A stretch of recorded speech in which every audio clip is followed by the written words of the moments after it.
Salmos 44. Liberaciones pasadas y pruebas presentes. Al músico principal. Masquil de los hijos de Coré. Oh Dios, con nuestros oídos hemos oído, nuestros padres nos han contado la obra que hiciste en sus días, en los tiempos antiguos. Tú con tu mano echaste las naciones, y los plantaste a ellos. Afligiste a los pueblos, y los arrojaste. Porque no se apoderaron de la tierra por su espada, ni su brazo los libró, sino tu diestra, y tu brazo, y la luz de tu rostro. Porque te complaciste en ellos. Tú, oh Dios, eres mi Rey. Manda salvación a Jacob. Por medio de ti sacudiremos a nuestros enemigos. En tu nombre hollaremos a nuestros adversarios. Porque no confiaré en mi arco, ni mi espada me salvará. Pues tú nos has guardado de nuestros enemigos, y has avergonzado a los que nos aborrecían.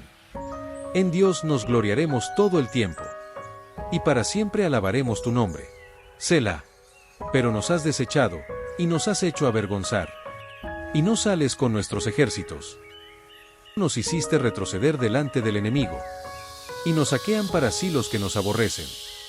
Nos entregas como ovejas al matadero, y nos has esparcido entre las naciones. Has vendido a tu pueblo de balde. No exigiste ningún precio. Nos pones por afrenta de nuestros vecinos, por escarnio, y por burla de los que nos rodean. Nos pusiste por proverbio entre las naciones. Todos al vernos menean la cabeza. Cada día mi vergüenza está delante de mí, y la confusión de mi rostro me cubre. Por la voz del que me vitupera y deshonra, por razón del enemigo y del vengativo. Todo esto nos ha venido, y no nos hemos olvidado de ti, y no hemos faltado a tu pacto. No se ha vuelto atrás nuestro corazón, ni se han apartado de tus caminos nuestros pasos, para que nos quebrantases en el lugar de chacales, y nos cubrieses con sombra de muerte. Si nos hubiésemos olvidado del nombre de nuestro Dios, o alzado nuestras manos a Dios ajeno, ¿no demandaría Dios esto? Porque Él conoce los secretos del corazón. Pero por causa de ti nos matan cada día. Somos contados como ovejas para el matadero. Despierta, ¿por qué duermes, Señor?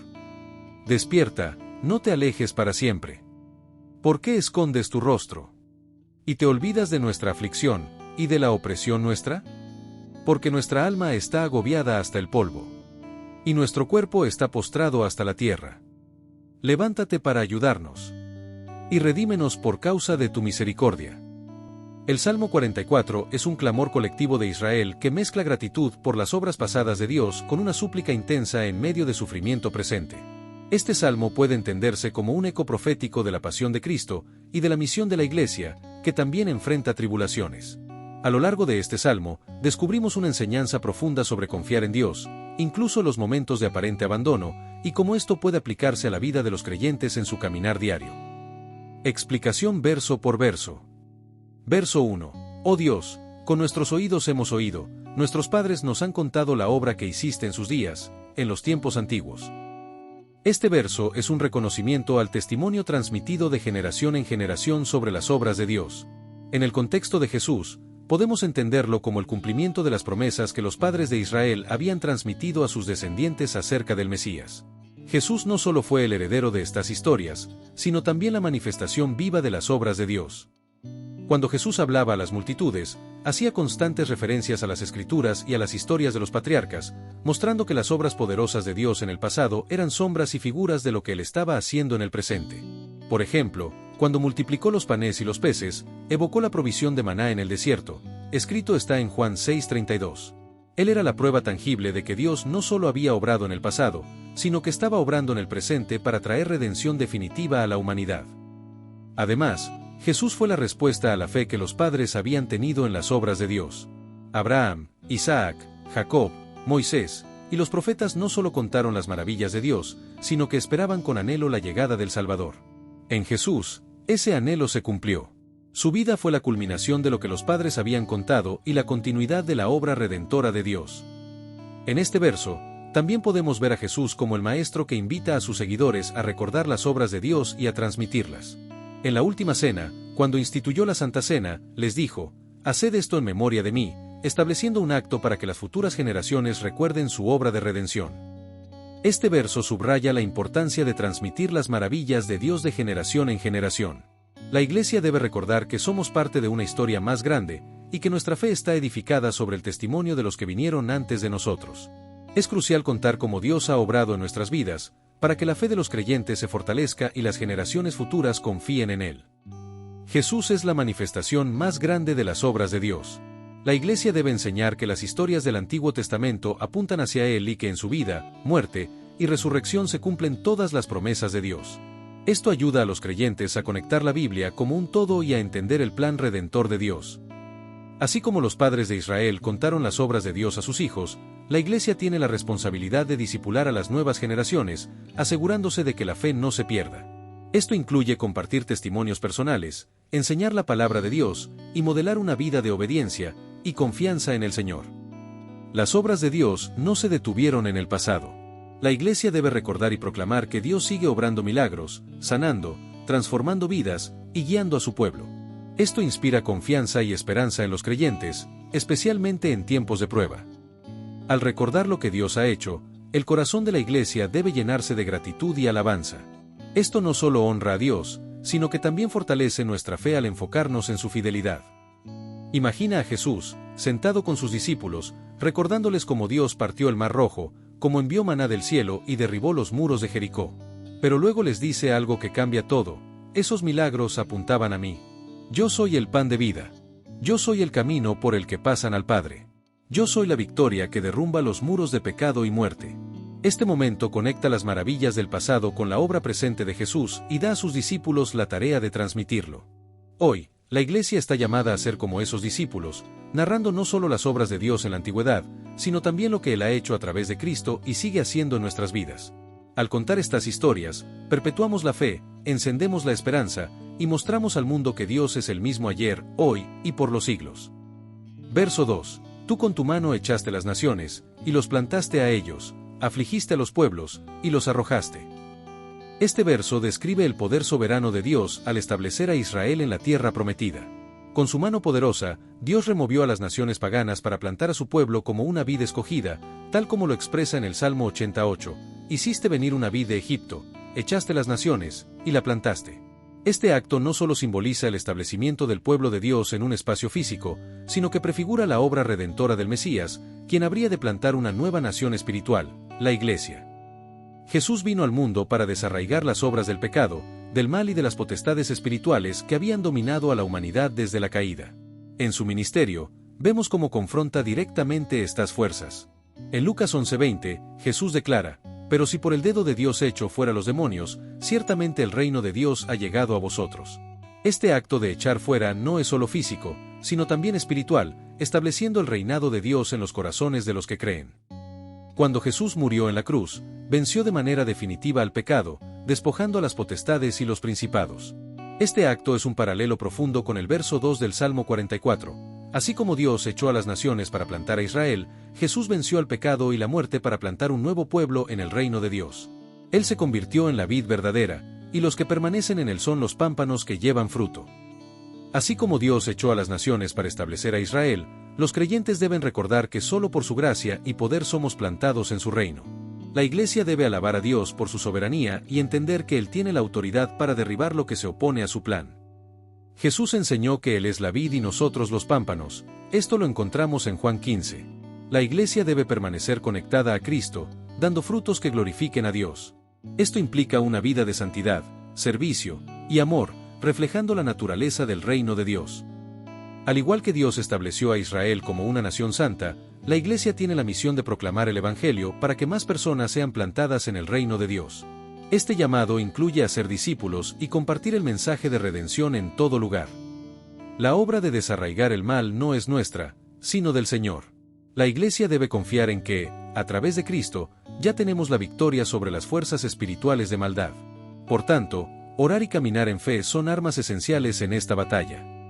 El acto de afligir a los pueblos muestra la justicia divina contra aquellos que se oponen a su voluntad. La Iglesia debe ser un reflejo de esta justicia, defendiendo la verdad y viviendo en integridad como testimonio ante el mundo. Imagina a Jesús caminando entre los campos de Galilea, explicando a sus discípulos la obra de Dios a través de la historia. Les habla de cómo Dios, con su mano poderosa, preparó el camino para su pueblo. Luego, con una voz llena de autoridad, les dice: así como el Padre plantó a Israel, ahora yo estoy plantando algo nuevo. El reino de los cielos está aquí, y ustedes son las ramas de este árbol eterno. Con esas palabras, los discípulos no solo entendieron su lugar en la historia de la redención, sino que también comprendieron que estaban llamados a continuar esta obra, llevando la luz del reino a todo el mundo. Hoy, la Iglesia es ese pueblo plantado por Dios, una vid que debe extenderse para cubrir la tierra con el fruto del Espíritu. Pero este privilegio conlleva una responsabilidad: permanecer firmes en Cristo, confiar en su poder para derribar toda oposición, y proclamar su nombre en cada generación. Verso 3. Porque no se apoderaron de la tierra por su espada, ni su brazo los libró, sino tu diestra y tu brazo, y la luz de tu rostro, porque te complaciste en ellos. Este verso nos revela una profunda verdad espiritual: las victorias del pueblo de Dios no dependen de la fuerza humana, sino de su intervención divina. Esta enseñanza encuentra su mayor expresión en la vida y obra de Jesús. Durante su ministerio, Jesús dejó claro que la verdadera liberación y victoria no provienen de la fuerza física ni de las estrategias humanas, sino del poder y la gracia de Dios. En Juan 18:36, Jesús declara: mi reino no es de este mundo. Si mi reino fuera de este mundo, mis servidores pelearían para que yo no fuera entregado a los judíos, pero mi reino no es de aquí. Con esto, Jesús señala que el reino de Dios y sus conquistas no se establecen con espada, sino con el poder de su amor y verdad.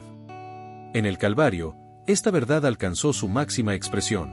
Jesús venció el pecado, la muerte y el poder del enemigo no con fuerza militar, sino con su sacrificio en la cruz. Fue la diestra de Dios, representando su poder supremo, quien levantó a Jesús de entre los muertos. En este acto, la luz del rostro de Dios brilló sobre la humanidad, trayendo redención y reconciliación. Jesús mismo reflejó la luz del rostro de Dios. Como dice Juan 1:9, aquella luz verdadera, que alumbra a todo hombre, venía a este mundo. Su vida fue una demostración de que las victorias verdaderas vienen cuando Dios está complacido con nosotros, no por méritos propios, sino por su gracia. Este verso también nos recuerda la dependencia absoluta de Jesús hacia el Padre. En todo lo que hizo, Jesús reconoció que era el Padre quien obraba a través de él. En Juan 5:19, dijo: de cierto os digo, no puede el Hijo hacer nada por sí mismo, sino lo que ve hacer al Padre, porque todo lo que el Padre hace, también lo hace el Hijo igualmente. La Iglesia debe recordar que todas las conquistas espirituales, físicas y emocionales provienen de Dios. No son nuestras habilidades, recursos o estrategias las que garantizan el éxito, sino su gracia y su poder actuando a nuestro favor. Así como Jesús dependía completamente del Padre, la Iglesia está llamada a caminar en esa misma dependencia. Esto implica buscar a Dios en oración, confiar en su guía y reconocer que Él es la fuente de nuestra fuerza. Jesús es la luz del mundo, y la Iglesia debe reflejar esa luz en sus palabras, acciones y testimonio. Al hacerlo, llevamos la presencia de Dios a un mundo que necesita desesperadamente su amor y redención. Este verso es un llamado a abandonar la confianza en nuestras propias capacidades. La Iglesia debe confiar más en el poder del Espíritu Santo que en sus propias estrategias humanas.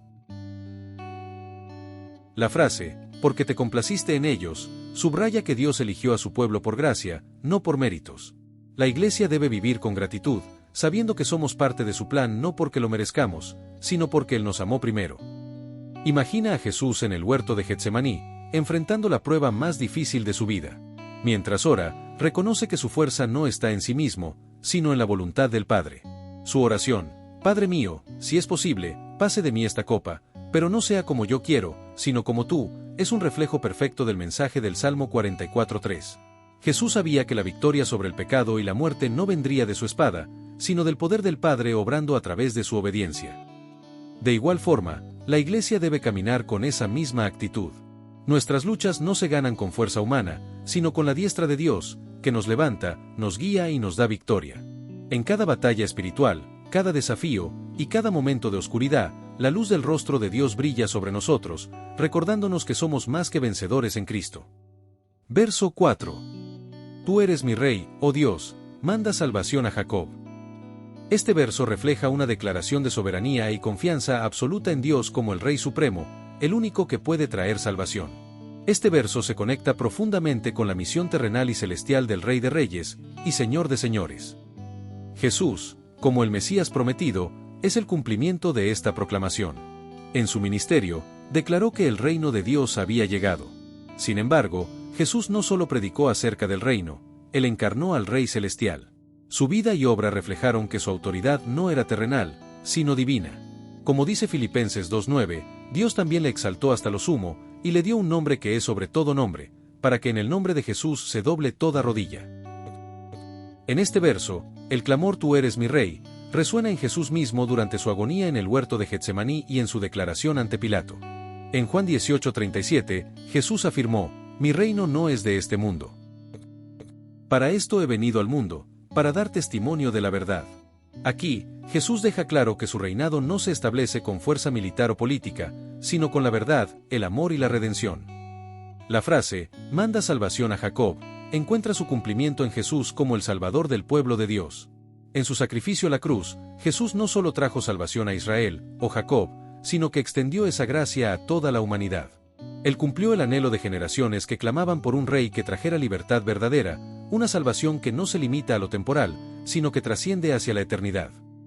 Este verso también refleja la relación de Jesús con el Padre. Aunque él mismo es rey, Jesús siempre se sometió a la voluntad del Padre, reconociendo su autoridad suprema. Cada milagro, enseñanza y acto de compasión de Jesús fue una demostración del reino de Dios en acción, respondiendo al clamor de su pueblo por salvación. La Iglesia debe proclamar continuamente la soberanía de Cristo sobre todo. Esto implica no solo reconocer su autoridad, sino también someter nuestras vidas a su señorío. Jesús no es solo un Salvador, es el Rey eterno que gobierna con justicia y amor. El clamor, «manda salvación a Jacob», debe ser el modelo de nuestra oración. Así como el salmista pedía salvación para el pueblo, la Iglesia debe interceder por la salvación de las almas, reconociendo que solo en Jesús hay redención y vida eterna. Jesús dijo: «Buscad primeramente el reino de Dios y su justicia». La Iglesia está llamada a reflejar los valores del reino: justicia, amor, verdad y misericordia. Esto significa ser luz en un mundo lleno de oscuridad, mostrando con nuestras acciones quién es nuestro Rey. La frase, «Tú eres mi Rey», también implica dependencia total en el poder de Dios. La Iglesia debe recordar que nuestras fuerzas humanas no son suficientes para cumplir la misión de llevar el Evangelio. Necesitamos el respaldo del Espíritu Santo para ver su obra manifestarse. Así como Jesús predicó el reino, la Iglesia debe ser activa en compartir las buenas nuevas. Cada creyente es un embajador del Rey, llamado a proclamar su soberanía en palabras y acciones. Imaginemos a Jesús caminando entre las multitudes, predicando el mensaje del reino de Dios. Cada palabra que sale de su boca trae esperanza. Bienaventurados los pobres en espíritu, porque de ellos es el reino de los cielos. Pero su mensaje no es solo palabras, es vida. Cuando sana al ciego, cuando libera al endemoniado, cuando perdona a la mujer adúltera, está demostrando que el Rey ha llegado y que su reino está lleno de misericordia y poder. Ahora, imagina a la Iglesia como un reflejo de este Rey. Cada vez que extendemos la mano para ayudar, cada vez que proclamamos el Evangelio, estamos respondiendo al clamor del salmista: «Tú eres mi Rey, oh Dios, manda salvación a Jacob». Cada acto de obediencia, por pequeño que parezca, es un testimonio de que nuestro Rey sigue reinando. El verso 4 es un llamado a recordar que la verdadera salvación y autoridad pertenecen solo a Dios. Jesús no solo cumplió este clamor, sino que nos invita a vivir bajo su reinado, proclamando su poder y gracia en todas las áreas de nuestra vida. La Iglesia está llamada a alzar esta declaración: «Tú eres mi Rey». Que cada creyente viva como un ciudadano de este reino celestial, reflejando su luz y clamando con fervor por la salvación de todos los que aún no lo conocen. Verso 5. Por medio de ti sacudiremos a nuestros enemigos, en tu nombre hollaremos a nuestros adversarios. Este verso refleja una dependencia absoluta en el poder de Dios para vencer a los enemigos. Desde la perspectiva de la vida de Jesús, este pasaje adquiere un significado aún más profundo al considerar cómo le enfrentó y venció a los enemigos más grandes de la humanidad: el pecado, la muerte y las fuerzas del mal. Jesús no utilizó armas terrenales ni fuerza física para vencer a sus enemigos. Su victoria fue espiritual, lograda mediante su obediencia al Padre, su sacrificio en la cruz y su resurrección gloriosa. En Colosenses 2:15 se describe esta victoria: «Y despojando a los principados y a las potestades, los exhibió públicamente, triunfando sobre ellos en la cruz». Cuando el verso dice: «Por medio de ti sacudiremos a nuestros enemigos», podemos verlo cumplido en la autoridad con la que Jesús ministró. En Marcos 1:27, tras liberar a un hombre poseído por un espíritu inmundo, la gente exclamó: «¿Qué es esto? Con autoridad manda aún a los espíritus inmundos, y le obedecen. Esta autoridad venía directamente de su relación con el Padre y del poder de su nombre, como lo confirma Filipenses 2:10, para que en el nombre de Jesús se doble toda rodilla de los que están en los cielos, en la tierra y debajo de la tierra. El verso también nos lleva a reflexionar en el acto de hollar a nuestros adversarios. En Lucas 10:19, Jesús dijo a sus discípulos: He aquí os doy potestad de hollar serpientes y escorpiones, y sobre toda fuerza del enemigo, y nada os dañará. Este poder es una promesa para los que están en Cristo, quienes, por medio de él, tienen la autoridad de resistir al diablo y vencer sus ataques. Jesús mostró que el poder para vencer a los adversarios no proviene de nuestras propias fuerzas, sino de una vida alineada con la voluntad de Dios y confiada en su poder. Su victoria es nuestra victoria, y por medio de él podemos superar cualquier desafío, ya sea espiritual, emocional o físico. Así como el salmista declara que en el nombre de Dios se vence a los adversarios, la Iglesia debe recordar que en el nombre de Jesús hay poder para enfrentar cualquier dificultad. Este nombre es nuestra fortaleza en la batalla espiritual. Los enemigos a los que se refiere este verso no son solo físicos, sino espirituales. La Iglesia debe estar alerta, sabiendo que no luchamos contra carne y sangre, sino contra principados y potestades. Esto implica orar, ayunar, y usar la armadura espiritual que Dios nos ha dado. Jesús nos delegó su autoridad para vencer al enemigo. La Iglesia debe ejercer esta autoridad con fe, proclamando la victoria en Cristo sobre cualquier opresión, tentación o ataque del enemigo. La frase, por medio de ti, subraya que la victoria no proviene de nuestras fuerzas, sino de Dios. La Iglesia debe aprender a depender completamente del Señor en cada situación, reconociendo que sin Él nada podemos hacer. La Iglesia está llamada a proclamar que, a través de Jesús, la humanidad puede experimentar libertad y victoria. Esto debe reflejarse no solo en lo que predicamos, sino también en la forma en que vivimos, como testigos de su poder. Imagina a Jesús enfrentándose a los demonios que poseían al hombre de Gadara. Los espíritus inmundos reconocen de inmediato su autoridad y le suplican que no los atormente. Con una sola palabra, Jesús los expulsa, demostrando que en su nombre y por su poder, los enemigos espirituales no tienen lugar. Ahora piensa en el Calvario, cuando parecía que el enemigo había triunfado. Jesús, clavado en una cruz, parecía derrotado. Pero en ese momento de aparente debilidad, Él estaba sacudiendo los cimientos del reino de las tinieblas, despojando a Satanás de su poder. Su resurrección 3 días después fue la victoria final, una declaración eterna de que por medio de Dios, los enemigos son vencidos. La Iglesia, como el cuerpo de Cristo, continúa esta misión. Cada vez que un creyente ora, predica el Evangelio o ayuda a alguien en necesidad, está hollando a los adversarios, mostrando que el poder de Dios sigue activo en este mundo. Este verso nos recuerda que nuestras luchas no se ganan con nuestras fuerzas, sino por el poder de Dios. En Jesús, tenemos acceso a la victoria sobre cualquier adversidad, ya sea espiritual, emocional o física. La Iglesia está llamada a vivir y proclamar esta verdad, confiando siempre en el nombre que está sobre todo nombre, Jesús. Verso 6. Porque no confiaré en mi arco, ni mi espada me salvará. Este verso resalta una verdad fundamental. La victoria y la salvación no dependen de nuestras habilidades, recursos o fuerzas humanas, sino de la confianza total en Dios. En la vida de Jesús, este principio se vivió y enseñó de manera perfecta. Su misión en la tierra fue un ejemplo constante de total dependencia del Padre y de rechazo a los métodos terrenales para lograr propósitos espirituales. Cuando Jesús fue tentado por Satanás en el desierto, pudo haber usado su poder divino para satisfacer sus necesidades físicas o demostrar su autoridad, pero no lo hizo. En cambio, respondió con la palabra de Dios, mostrando que su confianza no estaba en su poder como hijo de Dios, sino en la voluntad del Padre. Este acto reflejó el mensaje de este verso: no confió en arcos humanos o en espadas terrenales para obtener su victoria. En el jardín de Getsemaní, cuando Pedro sacó su espada para defenderlo, Jesús le dijo: «Vuelve tu espada a su lugar, porque todos los que tomen espada, a espada perecerán». En lugar de confiar en armas o en la fuerza humana, Jesús eligió someterse al plan de salvación que Dios había establecido, demostrando que el verdadero poder y salvación vienen solo de Dios. Finalmente, en la cruz, Jesús se rindió completamente al Padre. Humanamente hablando, la crucifixión parecía una derrota, pero en realidad fue el acto supremo de victoria sobre el pecado y la muerte. Este verso encuentra su cumplimiento en la cruz. La salvación no llegó por la fuerza ni por estrategias humanas, sino por el sacrificio perfecto de Cristo y el poder de Dios para levantarlo de los muertos. Jesús vivió una vida que reflejó este principio, no dependió de recursos terrenales ni estrategias humanas, sino del poder de Dios. Su confianza total en el Padre nos enseña que nuestra seguridad, victoria y salvación provienen únicamente de Él. Así como Jesús rechazó depender de recursos terrenales, la Iglesia debe evitar confiar en métodos o estrategias humanas como su fuente principal de fuerza. Esto incluye poner nuestra confianza en Dios más que en programas, finanzas o habilidades humanas. La oración es el acto que refleja nuestra dependencia de Dios. La Iglesia debe orar fervientemente, reconociendo que nuestra fuerza y dirección vienen de Él. Jesús nos enseñó esto al apartarse constantemente para orar y buscar la voluntad del Padre. Este verso es un llamado a la humildad. La Iglesia debe recordar que todo lo que logra es por la gracia y el poder de Dios, no por sus propios méritos. Esto nos lleva a dar toda la gloria a Dios por cada victoria. La Iglesia debe enseñar que la verdadera salvación y victoria no provienen de nuestros esfuerzos, sino de la obra de Cristo en la cruz. Esta verdad debe reflejarse en la forma en que vivimos y enfrentamos las dificultades, mostrando confianza en el poder de Dios.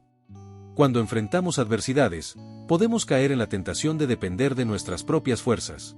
La Iglesia debe animar a los creyentes a depositar toda su fe en Dios, sabiendo que Él es fiel y poderoso para salvar. Imagina a Jesús caminando hacia Jerusalén, sabiendo que se aproximaba su hora. Sus discípulos estaban ansiosos, preguntándose cómo enfrentarían a las autoridades y las multitudes. Algunos, como Pedro, confiaban en la fuerza de su espada. Pero Jesús caminaba con paz, no porque tuviera un ejército, sino porque confiaba plenamente en el plan del Padre. Cada paso hacia la cruz era una declaración de fe: mi salvación no está en un arco ni en una espada, sino en el poder de mi Padre Celestial. En la misma línea, la Iglesia hoy enfrenta desafíos, oposición, crisis y dificultades. La tentación de confiar en estrategias humanas siempre está presente, pero este verso nos recuerda que nuestra victoria viene solo de Dios. No necesitamos un arco o una espada cuando tenemos la presencia del Dios Todopoderoso que pelea por nosotros. El verso 6 es un llamado a dejar de confiar en nuestras fuerzas y recursos, y a poner nuestra esperanza en Dios. Jesús nos mostró el camino al vivir una vida completamente dependiente del Padre. Hoy, la Iglesia está invitada a seguir su ejemplo, confiando en que nuestras victorias no provienen de nuestras propias manos, sino de la obra poderosa de Dios. Verso 7. Pues tú nos has salvado de nuestros enemigos, y has avergonzado a los que nos aborrecían. Este verso resalta la obra poderosa de Dios al traer salvación a su pueblo y humillar a los enemigos que se oponen a su propósito. En la vida de Jesús, este principio se cumple de manera suprema, ya que Él es la manifestación máxima de la salvación divina y el medio por el cual las fuerzas enemigas son derrotadas. Jesús vino al mundo con un propósito claro: salvar a la humanidad del mayor enemigo de todos, el pecado, y derrotar las fuerzas espirituales que mantenían a las personas en esclavitud. Su misión no fue solo liberar a Israel de sus enemigos físicos, sino también derrotar a Satanás y el poder del mal en el ámbito espiritual. Esto se evidencia en 1 de Juan 3:8, para esto apareció el Hijo de Dios, para deshacer las obras del diablo. La cruz fue el campo de batalla definitivo donde Jesús enfrentó y venció a los enemigos de la humanidad. Lo que parecía una derrota, su muerte, se convirtió en la mayor victoria cuando resucitó al tercer día. Colosenses 2:15 explica esta obra: y despojando a los principados y a las potestades, los exhibió públicamente, triunfando sobre ellos en la cruz. En ese acto, los enemigos fueron avergonzados al ser expuestos como derrotados por el poder de Dios. Este verso también se refleja en los momentos en que Jesús libró a las personas de sus enemigos personales, como enfermedades, opresiones demoníacas y pecados. Por ejemplo, cuando liberó al endemoniado Gadareno, no solo salvó al hombre, sino que también humilló a las fuerzas demoníacas al obligarlas a huir al abismo. Cada milagro de Jesús fue una demostración de que Dios está con nosotros, salvándonos y desarmando a nuestros adversarios. Así como el salmista declara que es Dios quien salva de los enemigos, la Iglesia debe recordar que nuestra victoria no depende de nuestras fuerzas, sino de la obra de Cristo. Él es nuestro Salvador, y en Él encontramos libertad y esperanza. La Iglesia debe vivir con la certeza de que Jesús ya ha vencido a los enemigos espirituales. Esto significa que no debemos temer las adversidades ni las fuerzas del mal, sino confiar en que, en Cristo, somos más que vencedores. Cada vez que la Iglesia confía en Dios en medio de la prueba, está avergonzando a los enemigos espirituales que buscan desanimar y destruir. La fe es nuestra mayor arma para resistir al enemigo. Jesús no solo nos salvó de nuestros enemigos, sino que nos llama a compartir este mensaje con el mundo. La Iglesia debe proclamar con valentía que en Cristo hay salvación, y que nadie está fuera del alcance de su redención. Cada creyente es un testimonio viviente de que Dios salva y transforma vidas. La Iglesia debe compartir historias de cómo el poder de Cristo ha cambiado vidas y humillado a los adversarios que antes los esclavizaban. Imaginemos a Jesús frente a la tumba de Lázaro, enfrentando la última barrera del enemigo, la muerte. Con una voz llena de autoridad, grita: «Lázaro, sal fuera». En ese momento, la muerte, el mayor enemigo de la humanidad, es humillada y expuesta como impotente ante el poder de Dios. Este evento no solo salvó la vida de Lázaro, sino que mostró a todos que Jesús tiene la autoridad para derrotar incluso a nuestros peores enemigos. Ahora piensa en la cruz. Los enemigos espirituales se regocijaron al ver a Jesús clavado y aparentemente derrotado. Pero en el momento de mayor oscuridad, Dios estaba logrando la mayor victoria. Jesús no solo salvó a la humanidad del pecado, sino que avergonzó públicamente a Satanás y a las fuerzas del mal, mostrando que el amor y el poder de Dios son invencibles. Hoy, la Iglesia continúa esa misión. Cada vez que nos mantenemos firmes en la fe, cada vez que testificamos del poder de Dios, cada vez que un alma es rescatada, estamos recordando al mundo y al enemigo que la victoria pertenece a Cristo. Este verso nos recuerda que Dios es nuestro Salvador y que en Él encontramos la victoria sobre cualquier adversario. En Jesús, esta verdad se cumplió de manera gloriosa, mostrándonos que no hay enemigo que pueda prevalecer contra el poder de Dios. La Iglesia está llamada a vivir en esa victoria, proclamando con confianza que nuestro Salvador ha derrotado al enemigo y nos ha hecho libres. Verso 8. En Dios nos gloriaremos todo el tiempo, y para siempre alabaremos tu nombre. Este verso es una declaración de alabanza continua y de reconocimiento de que toda la gloria pertenece a Dios. En la vida de Jesús, este principio fue central en su ministerio y relación con el Padre. Jesús, como el Hijo de Dios, vivió una vida que reflejó una dependencia total en el Padre y una dedicación constante a darle gloria. Desde el inicio de su ministerio, Jesús dejó claro que su propósito era glorificar al Padre. En Juan 17:4, antes de su crucifixión, oró diciendo: «Yo te he glorificado en la tierra, he acabado la obra que me diste que hiciese». Esto muestra que toda su misión estuvo centrada en honrar al Padre con cada palabra, obra y sacrificio. Para Jesús, glorificar a Dios no era un evento puntual, sino una actitud continua que abarcaba toda su vida. Incluso en sus momentos más difíciles, como en el huerto de Getsemaní, Jesús mostró que la gloria de Dios era su prioridad. Aunque enfrentaba la angustia de la cruz, oró diciendo: «No se haga mi voluntad, sino la tuya», una declaración que reconocía la supremacía del propósito divino sobre su sufrimiento humano. Jesús también vivió una vida de alabanza. Aunque no siempre lo vemos cantando himnos, sabemos que sus acciones y palabras eran un reflejo de adoración constante. Incluso antes de ser arrestado, Jesús y sus discípulos cantaron un himno, mostrando que la alabanza a Dios estaba presente incluso en los momentos previos a su mayor prueba. En la cruz, Jesús glorificó al Padre al ofrecer su vida como sacrificio perfecto por el pecado. Este acto no solo mostró su amor por la humanidad, sino también su completa devoción y alabanza al propósito redentor de Dios. Después de su resurrección, Jesús fue exaltado a la diestra de Dios, mostrando que el Padre lo glorificó por su obediencia y sacrificio. Esto conecta directamente con la frase: «Nos gloriaremos todo el tiempo», ya que los creyentes, al estar en Cristo, comparten en su victoria y gloria, siendo llamados a reflejar su luz y honrar su nombre. La Iglesia está llamada a hacer de la gloria de Dios su objetivo principal en todas las cosas. Esto incluye vivir vidas de obediencia, servir a otros y proclamar su evangelio. Todo lo que hacemos debe reflejar que nuestra confianza y esperanza están en Él. La alabanza no debe limitarse a un momento o lugar específico. La Iglesia debe cultivar una vida de adoración constante, no solo con cánticos, sino con acciones que reflejen gratitud y reconocimiento a Dios. Como dice Hebreos 13:15, ofrezcamos siempre a Dios, por medio de Él, sacrificio de alabanza. La frase «nos gloriaremos en Dios» implica una confianza absoluta en Él.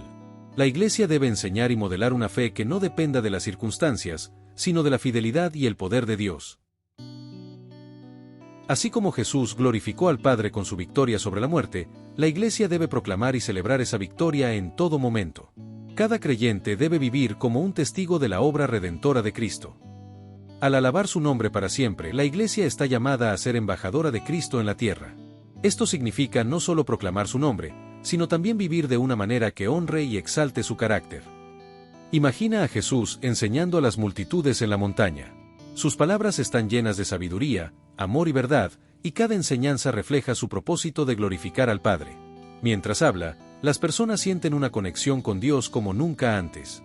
En ese momento, Jesús no busca su propia gloria, Él está mostrando el carácter del Padre y dirigiendo a todos hacia Él. Ahora visualiza a Jesús en la cruz.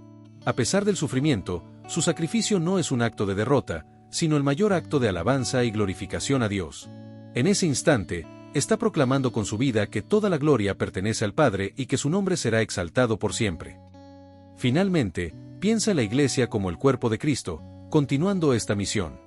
Cada vez que oramos, cantamos o servimos, estamos diciendo al mundo que nos gloriaremos en Dios y que alabaremos su nombre para siempre.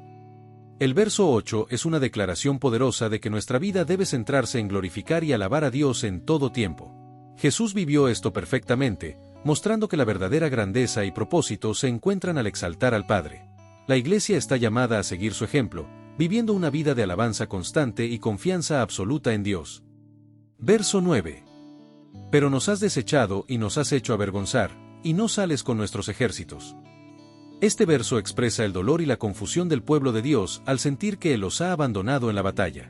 Aunque reconocen su dependencia de Dios, también enfrentan una experiencia de aparente abandono que los lleva a la vergüenza.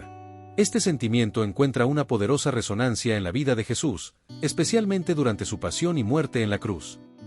En la cruz, Jesús experimentó el abandono más profundo que un ser humano puede enfrentar. En Mateo 27:46, clamó: Dios mío, ¿por qué me has desamparado? Este grito refleja la carga del pecado del mundo que él llevaba sobre sus hombros. Aunque Jesús nunca perdió su comunión con el Padre, el peso del pecado y la justicia divina crearon un momento de aparente separación. Este clamor conecta directamente con el lamento del Salmo 44:9, donde el pueblo siente que Dios ya no está luchando a su favor. Sin embargo, en este acto de aparente desamparo, Dios estaba llevando a cabo el plan más grandioso de salvación. La ausencia momentánea que Jesús sintió no era el final, sino el medio por el cual el Padre estaba reconciliando al mundo consigo mismo.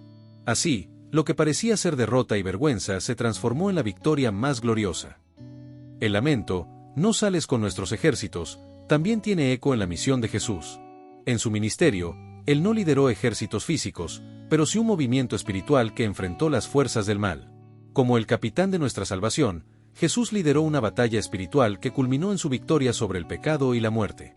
Aunque no salió al frente de un ejército terrenal, Jesús derrotó a los enemigos invisibles que esclavizaban a la humanidad. Jesús enseñó que incluso cuando parece que Dios está ausente, Él está trabajando en silencio. En el jardín de Getsemaní, cuando sus discípulos dormían y su angustia era intensa, Jesús confió en el plan del Padre a pesar de la aparente ausencia de consuelo. Este acto de confianza nos enseña que, aunque no siempre entendamos los caminos de Dios, podemos confiar en que Él nunca nos desampara realmente. La Iglesia debe enseñar que el aparente silencio o ausencia de Dios en nuestras pruebas no significa que Él nos ha abandonado. Tal como sucedió en la cruz, a menudo Dios está trabajando en los momentos más oscuros para cumplir su propósito eterno. Así como Jesús confió en el plan del Padre en Getsemaní y en la cruz, la Iglesia debe alentar a los creyentes a mantener su fe en medio de las pruebas, recordando que Dios está obrando incluso cuando no lo vemos. El lamento del pueblo en este verso surge de una expectativa de victoria inmediata. La Iglesia debe recordar que la victoria espiritual a veces se manifiesta en el tiempo de Dios, no en el nuestro. Cuando enfrentamos momentos en los que parece que Dios no está saliendo con nuestros ejércitos, debemos buscarlo fervientemente en oración, como Jesús lo hizo en Getsemaní. La oración nos fortalece para confiar en su plan. Aunque este verso refleja el dolor de la derrota, la Iglesia debe proclamar que en Cristo la victoria está asegurada. La cruz parecía una derrota, pero fue el medio por el cual Jesús triunfó sobre todos los poderes del mal. Podemos imaginar a Jesús en el jardín de Getsemaní, enfrentando una batalla interna mientras sus discípulos duermen. Está solo, angustiado, y sabe lo que viene. Podría parecer que Dios no está con él en ese momento, pero Jesús confía en el plan del Padre. Luego, en la cruz, su clamor de desamparo refleja el dolor de sentir que está luchando solo. Sin embargo, en ese momento, el Padre estaba obrando en silencio para traer salvación a la humanidad. Hoy, la Iglesia puede sentirse como el pueblo de Israel en este verso, enfrentando desafíos y sintiendo que Dios no está presente. Pero al mirar a Jesús, aprendemos que Dios nunca nos deja, incluso en los momentos más oscuros. Él está obrando para nuestra victoria y para su gloria. Este verso 9 nos recuerda que, aunque a veces parece que Dios no está con nosotros en la batalla, su presencia y propósito nunca nos abandonan. Jesús vivió este principio en la cruz, mostrando que incluso en los momentos de mayor oscuridad, Dios está cumpliendo su plan perfecto. La Iglesia está llamada a confiar en esta verdad, sabiendo que nuestro Salvador siempre pelea nuestras batallas, incluso cuando no lo sentimos. Verso 10. Nos hiciste retroceder delante del enemigo, y nos saquean para sí los que nos aborrecen. Este verso expresa el dolor de la derrota y la humillación, un sentimiento que se produce cuando el pueblo de Dios experimenta lo que parece ser una retirada en lugar de una victoria. Desde la perspectiva de la vida de Jesús, este verso resuena de manera poderosa en los eventos de su pasión y crucifixión. En su camino al Calvario, Jesús enfrentó un retroceso aparente. Fue arrestado, humillado públicamente, azotado y finalmente crucificado, un castigo reservado para los criminales más despreciables. A los ojos de sus enemigos, esta era una derrota total. Ellos lo habían saqueado de su dignidad, de su posición como maestro y profeta, e incluso de su vida. Gente como los fariseos y saduceos pensaron que al eliminar a Jesús, habían ganado la batalla. Sin embargo, lo que parecía una retirada era parte del plan soberano de Dios. Jesús no retrocedió porque fuera débil o porque Dios lo había abandonado, sino porque estaba cumpliendo su misión de entregar su vida como sacrificio por la humanidad. Como él mismo dijo en Juan 10:18, nadie me la quita, sino que yo de mí mismo la pongo. El aparente retroceso en el camino al Calvario era, en realidad, una estrategia divina. A través de su muerte, Jesús desarmó a los principados y potestades, triunfando sobre ellos en la cruz. Lo que parecía una victoria para los enemigos de Jesús se convirtió en la mayor derrota para ellos, y en la mayor victoria para la humanidad. El verso también refleja la experiencia de Jesús en su humanidad. Aunque era plenamente Dios, Jesús se identificó con las luchas de la humanidad, incluyendo el dolor de sentirse saqueado y rechazado. Esto lo vemos en Isaías 53:3, despreciado y desechado entre los hombres, varón de dolores, experimentado en quebranto. Jesús asumió esta humillación para que nosotros pudiéramos ser restaurados. Su retroceso aparente fue un paso necesario para la victoria eterna. Esto nos enseña que, a menudo, Dios permite que enfrentemos retrocesos temporales para llevarnos a un propósito mayor. La Iglesia debe enseñar que los momentos de derrota aparente no siempre son signos de abandono de Dios. A veces, son parte de su plan para glorificarse en nuestras vidas. Jesús mostró que el camino hacia la resurrección pasa por la cruz. Aunque el verso describe un retroceso frente al enemigo, la Iglesia debe recordar que, en Cristo, la victoria ya está asegurada. No importa cuán grande sea la oposición, sabemos que mayor es el que está en vosotros, que el que está en el mundo. Así como Jesús transformó el aparente fracaso de la cruz en la victoria de la resurrección, la Iglesia debe confiar en que Dios puede redimir cualquier situación difícil y usarla para su gloria y para nuestro bien. La Iglesia debe alentar a los creyentes a mantenerse firmes en la fe, incluso cuando enfrentan momentos de humillación o retroceso. Estos tiempos son oportunidades para depender más de Dios y ver su poder obrando en nuestra debilidad. Los retrocesos temporales no definen nuestro destino eterno. La Iglesia debe recordar continuamente que nuestra esperanza no está en este mundo, sino en la promesa de vida eterna que tenemos en Cristo. Imagina a Jesús siendo llevado por las calles de Jerusalén, cargando una cruz pesada, rodeado de soldados romanos y una multitud burlona. A los ojos de los espectadores, este era un hombre derrotado, sin poder ni esperanza. Pero, en realidad, cada paso que daba hacia el Calvario era un paso hacia la victoria más grande que el mundo jamás conocería. Ahora piensa en la Iglesia, enfrentando persecución, pruebas y desafíos. Puede parecer que estamos retrocediendo, pero al igual que Jesús, nuestra aparente derrota es parte de un propósito mayor. En Cristo, incluso los momentos de retroceso son usados para avanzar el reino de Dios. El verso 10 nos recuerda que los retrocesos y las humillaciones no son el final de la historia. Jesús, quien experimentó el aparente abandono y derrota en la cruz, nos mostró que Dios tiene el poder de transformar cualquier situación para cumplir su propósito eterno. La Iglesia está llamada a confiar en esta verdad, sabiendo que nuestra victoria está asegurada en Cristo, incluso cuando enfrentamos momentos difíciles. Verso 11. Nos entregaste como ovejas al matadero, y nos has esparcido entre las naciones. Este verso describe una profunda sensación de desamparo, vulnerabilidad y dispersión. El pueblo de Dios se ve a sí mismo como ovejas indefensas, entregadas al enemigo y dispersadas sin rumbo.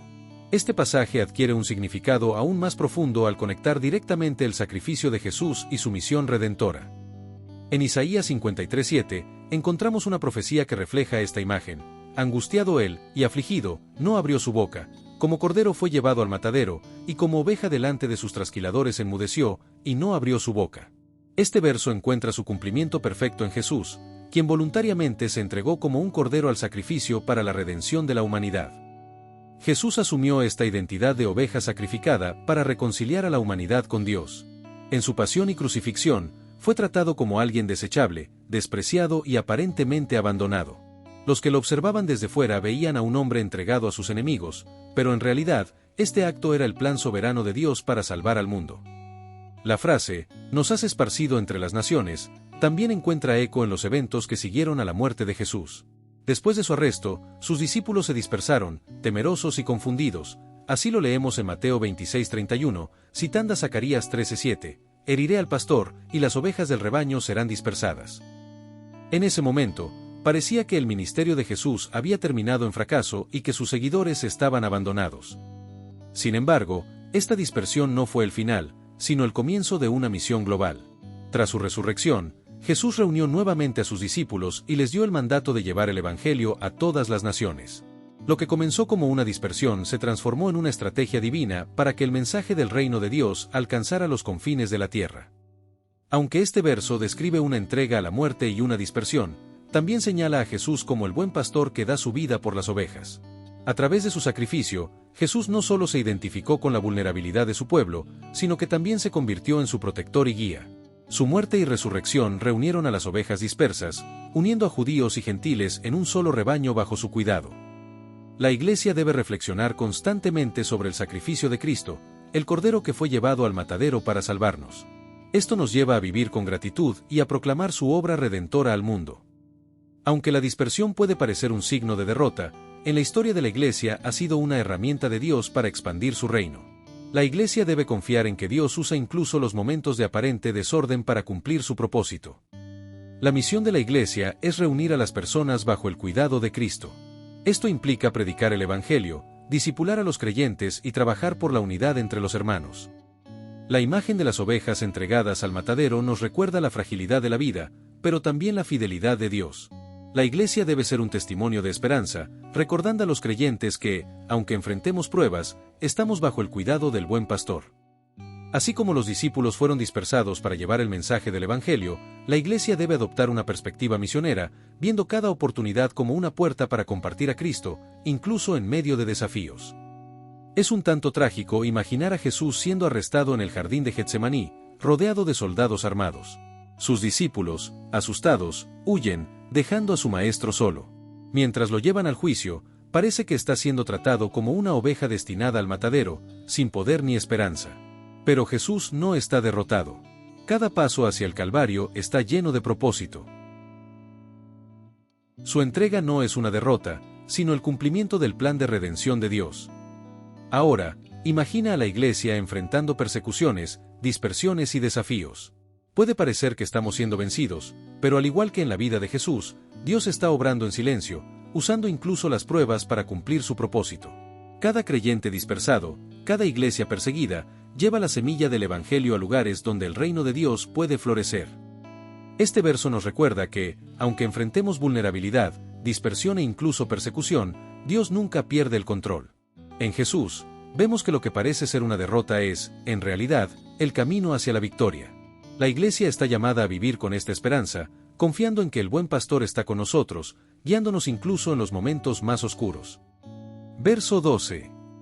Has vendido a tu pueblo de balde, y no exigiste ningún precio por ellos. Este verso expresa el dolor del pueblo de Dios al sentir que han sido tratados como algo sin valor, vendidos al enemigo sin que se pagara un precio justo. Este pasaje se convierte en una ventana al sacrificio más grande de la historia, donde Jesús asumió nuestra deuda y se entregó voluntariamente como pago por nuestra redención. Este verso resuena con el episodio en el que Judas Iscariote entregó a Jesús por 30 piezas de plata. En la cultura judía de la época, esta cantidad era el precio de un esclavo, tal como lo leemos en el libro de Éxodo 21, verso 32. A los ojos de quienes lo entregaron, Jesús no tenía más valor que eso. Esto ilustra cómo el Salvador fue tratado como algo sin importancia, vendido de balde en comparación con el infinito valor de su vida. Sin embargo, lo que parecía ser una transacción de traición, Dios lo utilizó para cumplir su plan redentor.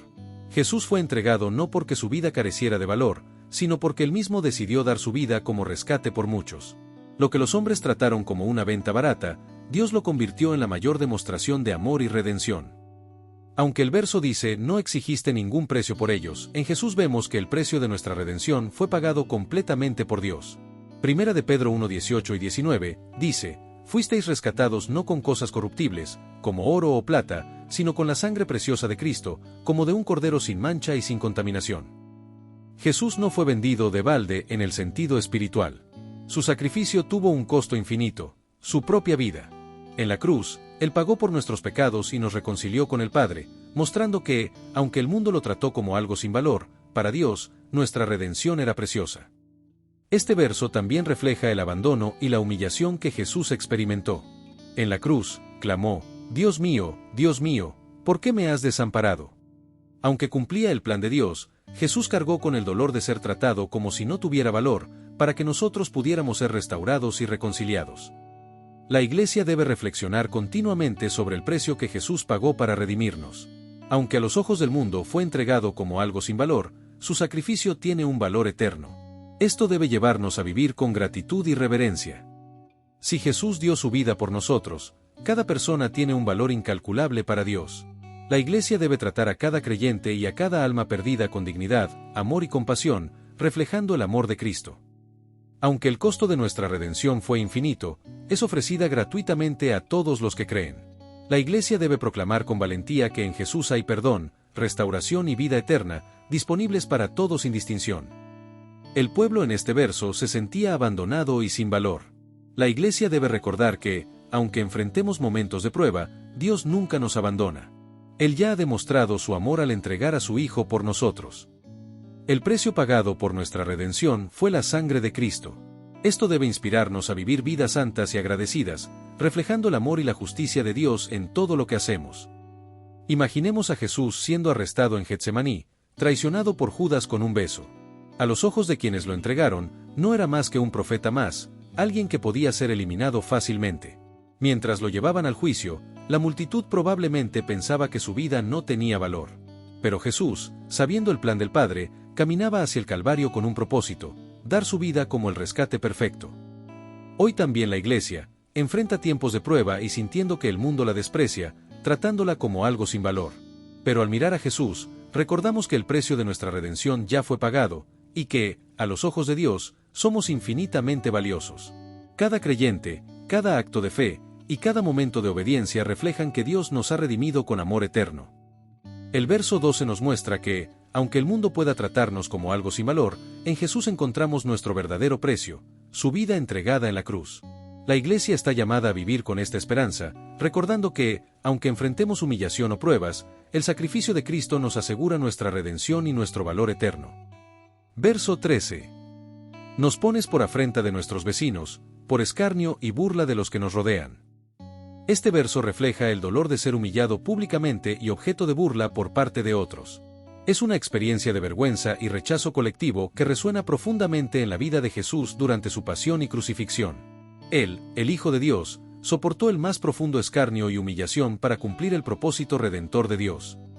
En la pasión de Cristo, vemos el cumplimiento directo de este verso. Durante su juicio y camino al Calvario, Jesús fue objeto de burla y desprecio por parte de todos los grupos que lo rodeaban.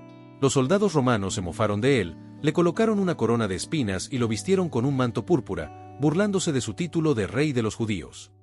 Incluso en la cruz, las multitudes lo insultaban, diciendo, «Si eres el Hijo de Dios, desciende de la cruz». El escarnio que Jesús enfrentó no era solo físico, sino también espiritual y emocional. Aquellos que lo rodeaban lo veían como un fracaso, el Mesías esperado parecía derrotado. Pero en ese aparente fracaso, Dios estaba logrando la victoria más grande de la historia. Jesús, al soportar la afrenta, estaba cargando con el pecado de la humanidad, transformando el rechazo en redención. La burla y el escarnio que Jesús sufrió no fueron accidentales, estaban profetizados en el Antiguo Testamento. El Salmo 22, 6 al 8, dice, «Pero yo soy gusano, y no hombre, oprobio de los hombres, y despreciado del pueblo. Todos los que me ven me escarnecen, estiran la boca, menean la cabeza, diciendo, se encomendó a Jehová, líbrele él». Esto muestra que el rechazo y la humillación formaban parte del plan redentor de Dios. En Hebreos 12:2, se nos recuerda que Jesús, por el gozo puesto delante de él sufrió la cruz, menospreciando el oprobio. A pesar del escarnio, Jesús vio más allá del sufrimiento inmediato hacia la gloria futura, y eso lo sostuvo para cumplir con su misión. El escarnio de Jesús no solo lo califica como el Salvador, sino que también lo conecta con la humanidad. Él experimentó la vergüenza y el rechazo que muchos enfrentan, permitiéndonos saber que tenemos un Salvador que entiende nuestro dolor y está presente en medio de nuestra humillación. Jesús advirtió que sus seguidores serían odiados por causa de su nombre. La Iglesia debe estar preparada para enfrentar burlas y rechazo, sabiendo que esto no es señal de derrota, sino de fidelidad a Cristo. La Iglesia está llamada a responder al escarnio con mansedumbre, como lo hizo Jesús. En lugar de devolver insultos o buscar venganza, debemos seguir su ejemplo de amor y paciencia, confiando en que Dios vindicará a su pueblo. Así como el aparente fracaso de Jesús en la cruz se transformó en la victoria de la resurrección, la Iglesia debe confiar en que Dios puede usar nuestras humillaciones y pruebas para su gloria y nuestro bien. Aunque Jesús fue objeto de burla, su sacrificio trajo salvación al mundo. La Iglesia debe proclamar con valentía este mensaje, recordando que la cruz, aunque escarnecida, es el poder de Dios para salvación. En muchas partes del mundo, los cristianos enfrentan burlas y rechazo por su fe. La Iglesia debe orar por ellos, apoyarlos y animarlos, recordándoles que no están solos y que su sufrimiento tiene un propósito eterno. Imagina a Jesús siendo llevado al Gólgota, rodeado de una multitud que lo desprecia y se burla de él. Cada insulto, cada mirada de desprecio, es una prueba de la dureza del corazón humano. Pero Jesús no responde con enojo ni venganza. En su silencio y sufrimiento, está llevando nuestras ofensas, convirtiendo nuestra vergüenza en su gloria. Ahora imagina a la Iglesia enfrentando burlas en el mundo actual, medios de comunicación que ridiculizan la fe, personas que desacreditan el Evangelio o creyentes perseguidos por seguir a Cristo. Pero, al igual que Jesús, la Iglesia no está llamada a luchar con armas terrenales, sino a responder con amor, fe y la confianza de que Dios está con nosotros. El verso 13 nos recuerda que, aunque enfrentemos humillación y burla, no estamos solos. Jesús, nuestro Salvador, soportó el mayor escarnio para redimirnos y mostrarnos que la vergüenza puede transformarse en gloria. La Iglesia está llamada a caminar en esta verdad, confiando en que, aunque el mundo nos rechace, somos aceptados y amados por Dios. Verso 14. Nos pusiste por proverbio entre las naciones, todos al vernos menean la cabeza. Este verso describe la vergüenza y el desprecio colectivo que el pueblo de Dios experimenta al ser objeto de burla entre las naciones. Es un lamento de humillación pública, donde otros no solo observan su sufrimiento, sino que lo ridiculizan, usándolo como un ejemplo de fracaso. En la vida de Jesús, este verso encuentra un eco poderoso en los eventos de su pasión y crucifixión. Jesús, durante su pasión, fue el blanco de burlas y humillaciones no solo de los líderes religiosos, sino también de los soldados romanos, la multitud y hasta de los criminales crucificados junto a él. En Mateo 27, 39 y 40, se dice, los que pasaban le injuriaban, meneando la cabeza y diciendo, tú que derribas el templo y en 3 días lo reedificas, sálvate a ti mismo. Este gesto de menear la cabeza era un signo de desprecio y burla, tal como lo describe este verso del Salmo 44. Lo que aquellos que lo ridiculizaban no comprendían es que, en su aparente debilidad, Jesús estaba llevando a cabo el acto más poderoso de redención. Mientras ellos lo señalaban como un fracaso, Jesús cumplía su misión de salvar a la humanidad. Su humillación era parte del plan redentor, donde el Cordero de Dios debía ser entregado como sacrificio para llevar el pecado del mundo. La frase nos pusiste por proverbio entre las naciones también puede entenderse en el contexto de Jesús siendo rechazado por su propio pueblo y por las autoridades gentiles. Aunque su ministerio estaba lleno de señales y maravillas, fue tratado como un hombre común, sin importancia, e incluso como un blasfemo. En Isaías 53:3 se dice de él, despreciado y desechado entre los hombres, varón de dolores, experimentado en quebranto. Este rechazo no fue solo local, su muerte en una cruz, el castigo más vergonzoso de la época, lo convirtió en un símbolo de humillación para muchos. A través de este sufrimiento, Jesús se identificó con todos los que enfrentan burla, desprecio y rechazo, transformando la vergüenza en un camino hacia la gloria. Aunque Jesús fue ridiculizado y tratado como un proverbio de derrota, su resurrección lo exaltó por encima de todas las naciones. Filipenses 2:9 y 10 declara, por lo cual Dios también le exaltó hasta lo sumo, y le dio un nombre que es sobre todo nombre, para que en el nombre de Jesús se doble toda rodilla. Lo que el mundo usó para humillarlo, Dios lo transformó en el mayor triunfo. Jesús advirtió que sus seguidores serían odiados y ridiculizados por causa de su nombre. La Iglesia debe prepararse para enfrentar el desprecio del mundo, sabiendo que esto es parte del llamado de seguir a Cristo. Jesús no respondió a las injurias con odio, sino con perdón. La Iglesia debe imitar este ejemplo, mostrando amor y compasión incluso hacia quienes la ridiculizan. Como dice Romanos 12:21, no seas vencido de lo malo, sino vence con el bien el mal. Así como Jesús soportó la cruz por el gozo puesto delante de él, la Iglesia debe mantener la esperanza en las recompensas eternas, sabiendo que el sufrimiento presente no se compara con la gloria futura. Lo que el mundo ve como debilidad, la Iglesia proclama como el poder de Dios. La cruz, aunque fue un símbolo de humillación, es ahora el símbolo de la victoria redentora de Cristo. La Iglesia debe proclamar esta verdad con valentía. En muchos lugares, los cristianos son objeto de burla y desprecio. La Iglesia global debe orar y apoyar a estas comunidades, recordándoles que, aunque sean rechazados por los hombres, son amados y valorados por Dios. Podríamos imaginar a Jesús cargando su cruz por las calles de Jerusalén, rodeado de una multitud que se burla de él, meneando la cabeza y lanzando insultos. A cada paso, su debilidad física se hace más evidente, y los espectadores lo ven como un fracaso. Pero lo que ellos no comprenden es que cada paso lo acerca más al cumplimiento de la promesa de redención. Ahora, piensa en la Iglesia enfrentando burlas en el mundo actual. Las redes sociales, las instituciones y los individuos pueden ridiculizar la fe cristiana, tratándola como irrelevante o anticuada. Pero, al igual que Jesús, la Iglesia no debe responder con ira, sino con amor y la confianza de que el rechazo terrenal no se compara con la gloria eterna que espera. Este verso nos recuerda que el camino de la fe a menudo incluye desprecio y rechazo. Sin embargo, en Jesús encontramos el ejemplo perfecto de cómo soportar la burla con dignidad, amor y confianza en el propósito eterno de Dios. La Iglesia está llamada a seguir este ejemplo, proclamando con valentía que, aunque el mundo nos ridiculice, nuestra esperanza y victoria están seguras en Cristo. Verso 15. Todo el día mi vergüenza está delante de mí, y la confusión de mi rostro me cubre. Este verso refleja un profundo sentido de vergüenza, humillación y confusión, sentimientos que el pueblo de Dios experimenta en sus momentos más oscuros. En la vida de Jesús, este pasaje se cumple de manera extraordinaria durante su pasión y crucifixión, cuando él llevó la vergüenza de la humanidad para redimirla. Jesús, el Hijo de Dios, fue objeto de vergüenza y humillación desde el momento en que fue arrestado. Fue juzgado injustamente, golpeado y escupido. Durante su crucifixión, sufrió la máxima humillación pública al ser despojado de su ropa y exhibido a la cruz, un castigo reservado para los criminales más despreciados. Isaías 53:3 lo describe como despreciado y desechado entre los hombres, varón de dolores, experimentado en quebranto.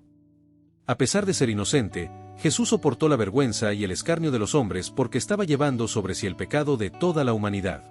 En Hebreos 12:2, se dice que Jesús sufrió la cruz, menospreciando el oprobio, mostrando que él no permitió que la vergüenza lo apartara de cumplir su misión redentora. El verso menciona la confusión de mi rostro, una imagen que refleja el sentimiento de abandono y desconcierto. Jesús vivió este momento de aparente separación divina cuando clamó en la cruz: Dios mío, ¿por qué me has desamparado? En ese instante, cargó no solo con nuestros pecados, sino también con nuestra vergüenza y confusión, experimentando el peso completo del juicio divino en lugar nuestro. En la cruz, Jesús llevó nuestra vergüenza para que pudiéramos recibir su gloria. Lo que parecía una derrota era en realidad un acto de amor y redención. Al aceptar nuestra vergüenza, Jesús nos ofreció la oportunidad de ser reconciliados con Dios y liberados de la carga del pecado.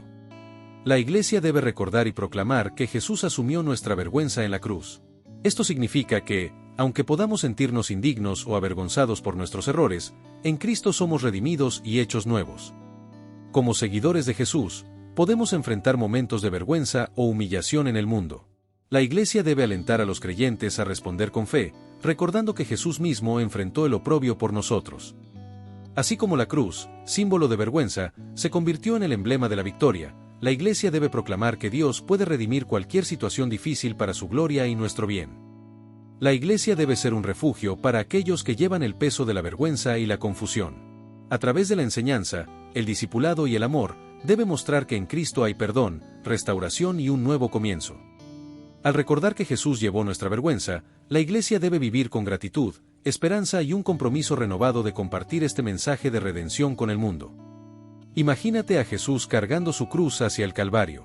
Su rostro está marcado por el dolor, la sangre y el polvo, y en sus ojos hay un profundo silencio. Las multitudes lo miran con desprecio, meneando la cabeza, como si fuera un fracaso.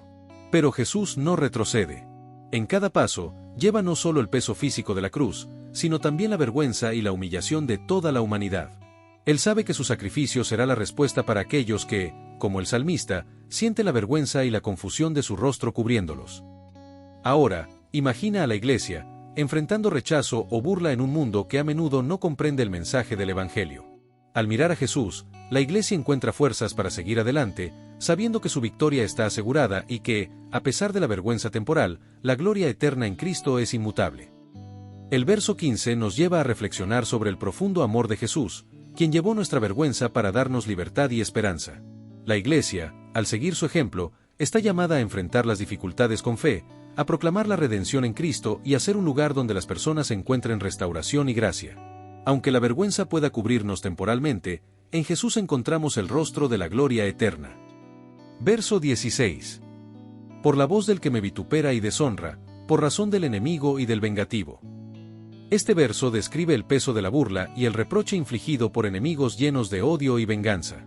Esta experiencia se refleja de manera vívida durante la pasión de Jesús, cuando soportó insultos, deshonra y el odio acumulado tanto de los líderes religiosos como de las multitudes. Durante su ministerio, Jesús enfrentó constantemente la oposición de los fariseos, escribas y líderes religiosos. Estos lo acusaron de blasfemia, intentaron desacreditarlo públicamente y conspiraron para matarlo. Sin embargo, este vituperio alcanzó su clímax durante los eventos que llevaron a su crucifixión. En Mateo 27:39 al 44, se describe cómo Jesús fue injuriado por las multitudes mientras estaba en la cruz. Y los que pasaban le injuriaban, meneando la cabeza y diciendo: «Tú que derribas el templo y en 3 días lo reedificas, sálvate a ti mismo». Jesús, el Salvador perfecto, fue tratado como un criminal, objeto de burla y deshonra por parte de aquellos que no entendieron su misión. Incluso los ladrones crucificados junto a él se burlaron inicialmente, hasta que uno de ellos reconoció quién era Jesús. Aunque Jesús fue vituperado y deshonrado, esto no fue un accidente, sino parte del plan soberano de Dios. Él llevó el reproche y la humillación que nosotros merecíamos para que pudiéramos ser reconciliados con Dios. Isaías 53, versos 3 y 4, lo describe como despreciado y desechado entre los hombres. Ciertamente llevó nuestras enfermedades, y sufrió nuestros dolores. Jesús soportó la voz del enemigo y del vengativo para abrir un camino de salvación para toda la humanidad. A pesar del odio y las acusaciones injustas, Jesús no respondió con enojo ni venganza. En lugar de eso, oró por sus enemigos, diciendo: «Padre, perdónalos, porque no saben lo que hacen». Esta respuesta mostró la profundidad de su amor y su compromiso con la misión de redimir a la humanidad, incluso a quienes lo rechazaron. Al igual que Jesús, la Iglesia enfrentará oposición, burla y odio en un mundo que a menudo no entiende ni acepta el Evangelio. Los creyentes están llamados a responder con amor, mansedumbre y oración, recordando el ejemplo de Jesús. La deshonra que enfrentamos como seguidores de Cristo no es en vano. Dios puede usar incluso las palabras y acciones de los enemigos para cumplir su propósito. La Iglesia debe mantener su fe en que Dios tiene el control, incluso en los momentos de mayor oposición. Así como Jesús venció el odio con amor, la Iglesia debe ser un testimonio de la gracia de Dios al amar y orar por sus enemigos. Este testimonio tiene el poder de transformar corazones endurecidos y de glorificar a Dios. Cuando enfrentemos críticas y deshonra por causa de nuestra fe, debemos permanecer firmes en la verdad del Evangelio. La Iglesia debe recordar las palabras de Jesús en Mateo 5, 11 y 12, «Bienaventurados sois cuando por mi causa os vituperen y os persigan. Regocijaos y alegraos, porque vuestro galardón es grande en los cielos». Jesús oró por quienes lo vituperaban. La Iglesia está llamada a hacer lo mismo, intercediendo por aquellos que la deshonran y pidiendo a Dios que toque sus corazones. Imagina a Jesús en el tribunal del Sanedrín, siendo acusado falsamente, insultado y golpeado. Los líderes religiosos buscan humillarlo, mientras la multitud lo rechaza con gritos de odio. Luego, en el camino al Calvario, la burla continúa. Jesús soporta cada palabra de desprecio y cada gesto de odio en silencio, sabiendo que su misión es mucho más grande que el vituperio que enfrenta.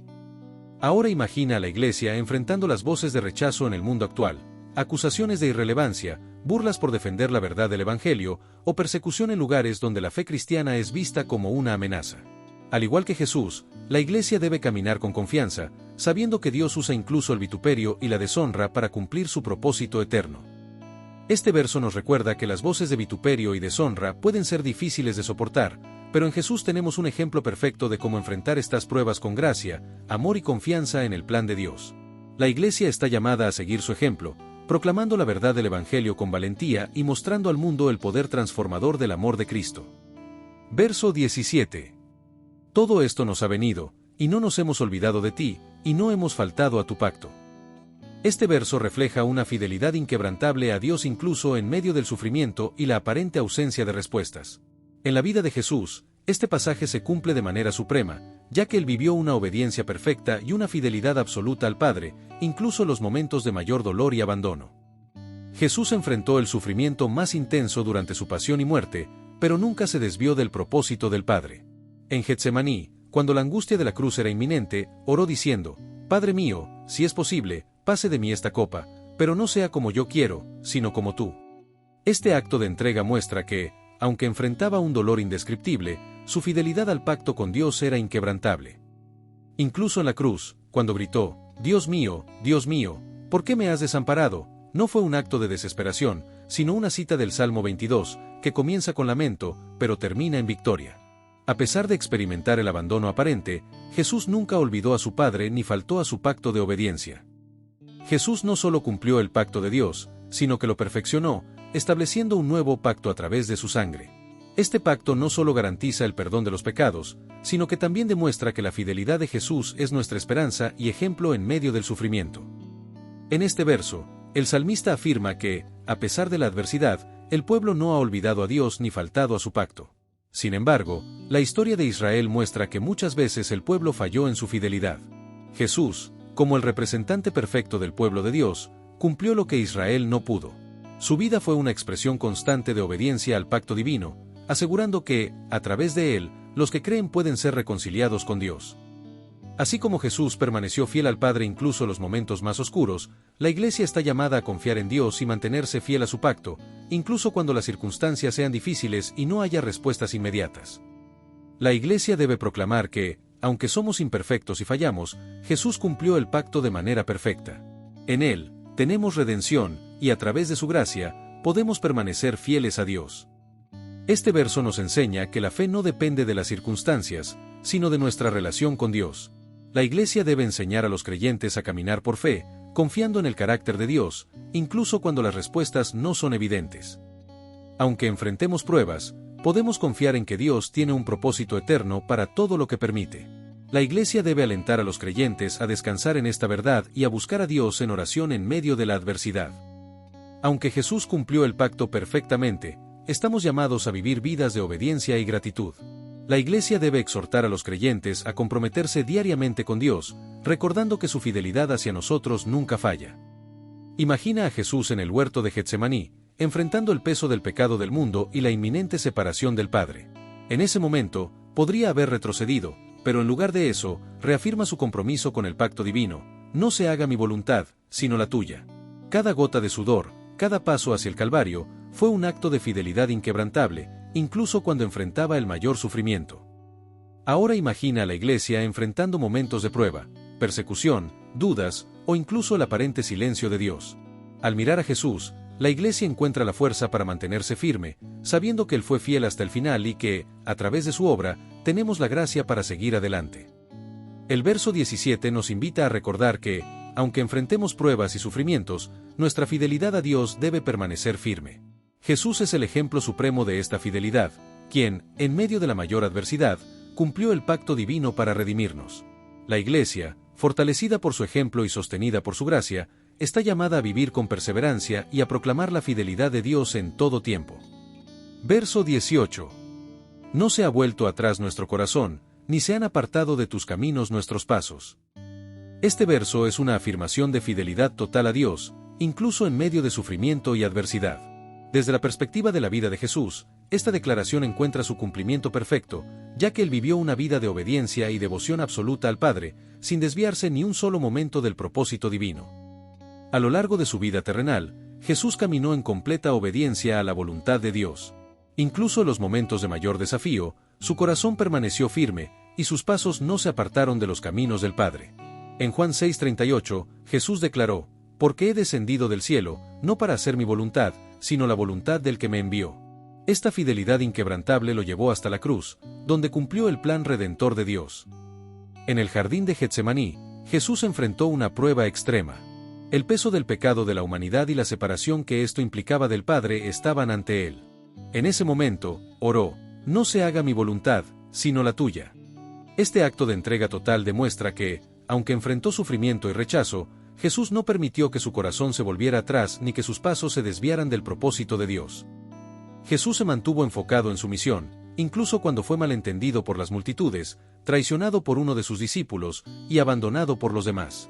A pesar de los obstáculos, nunca comprometió su llamado ni se apartó del camino trazado por el Padre.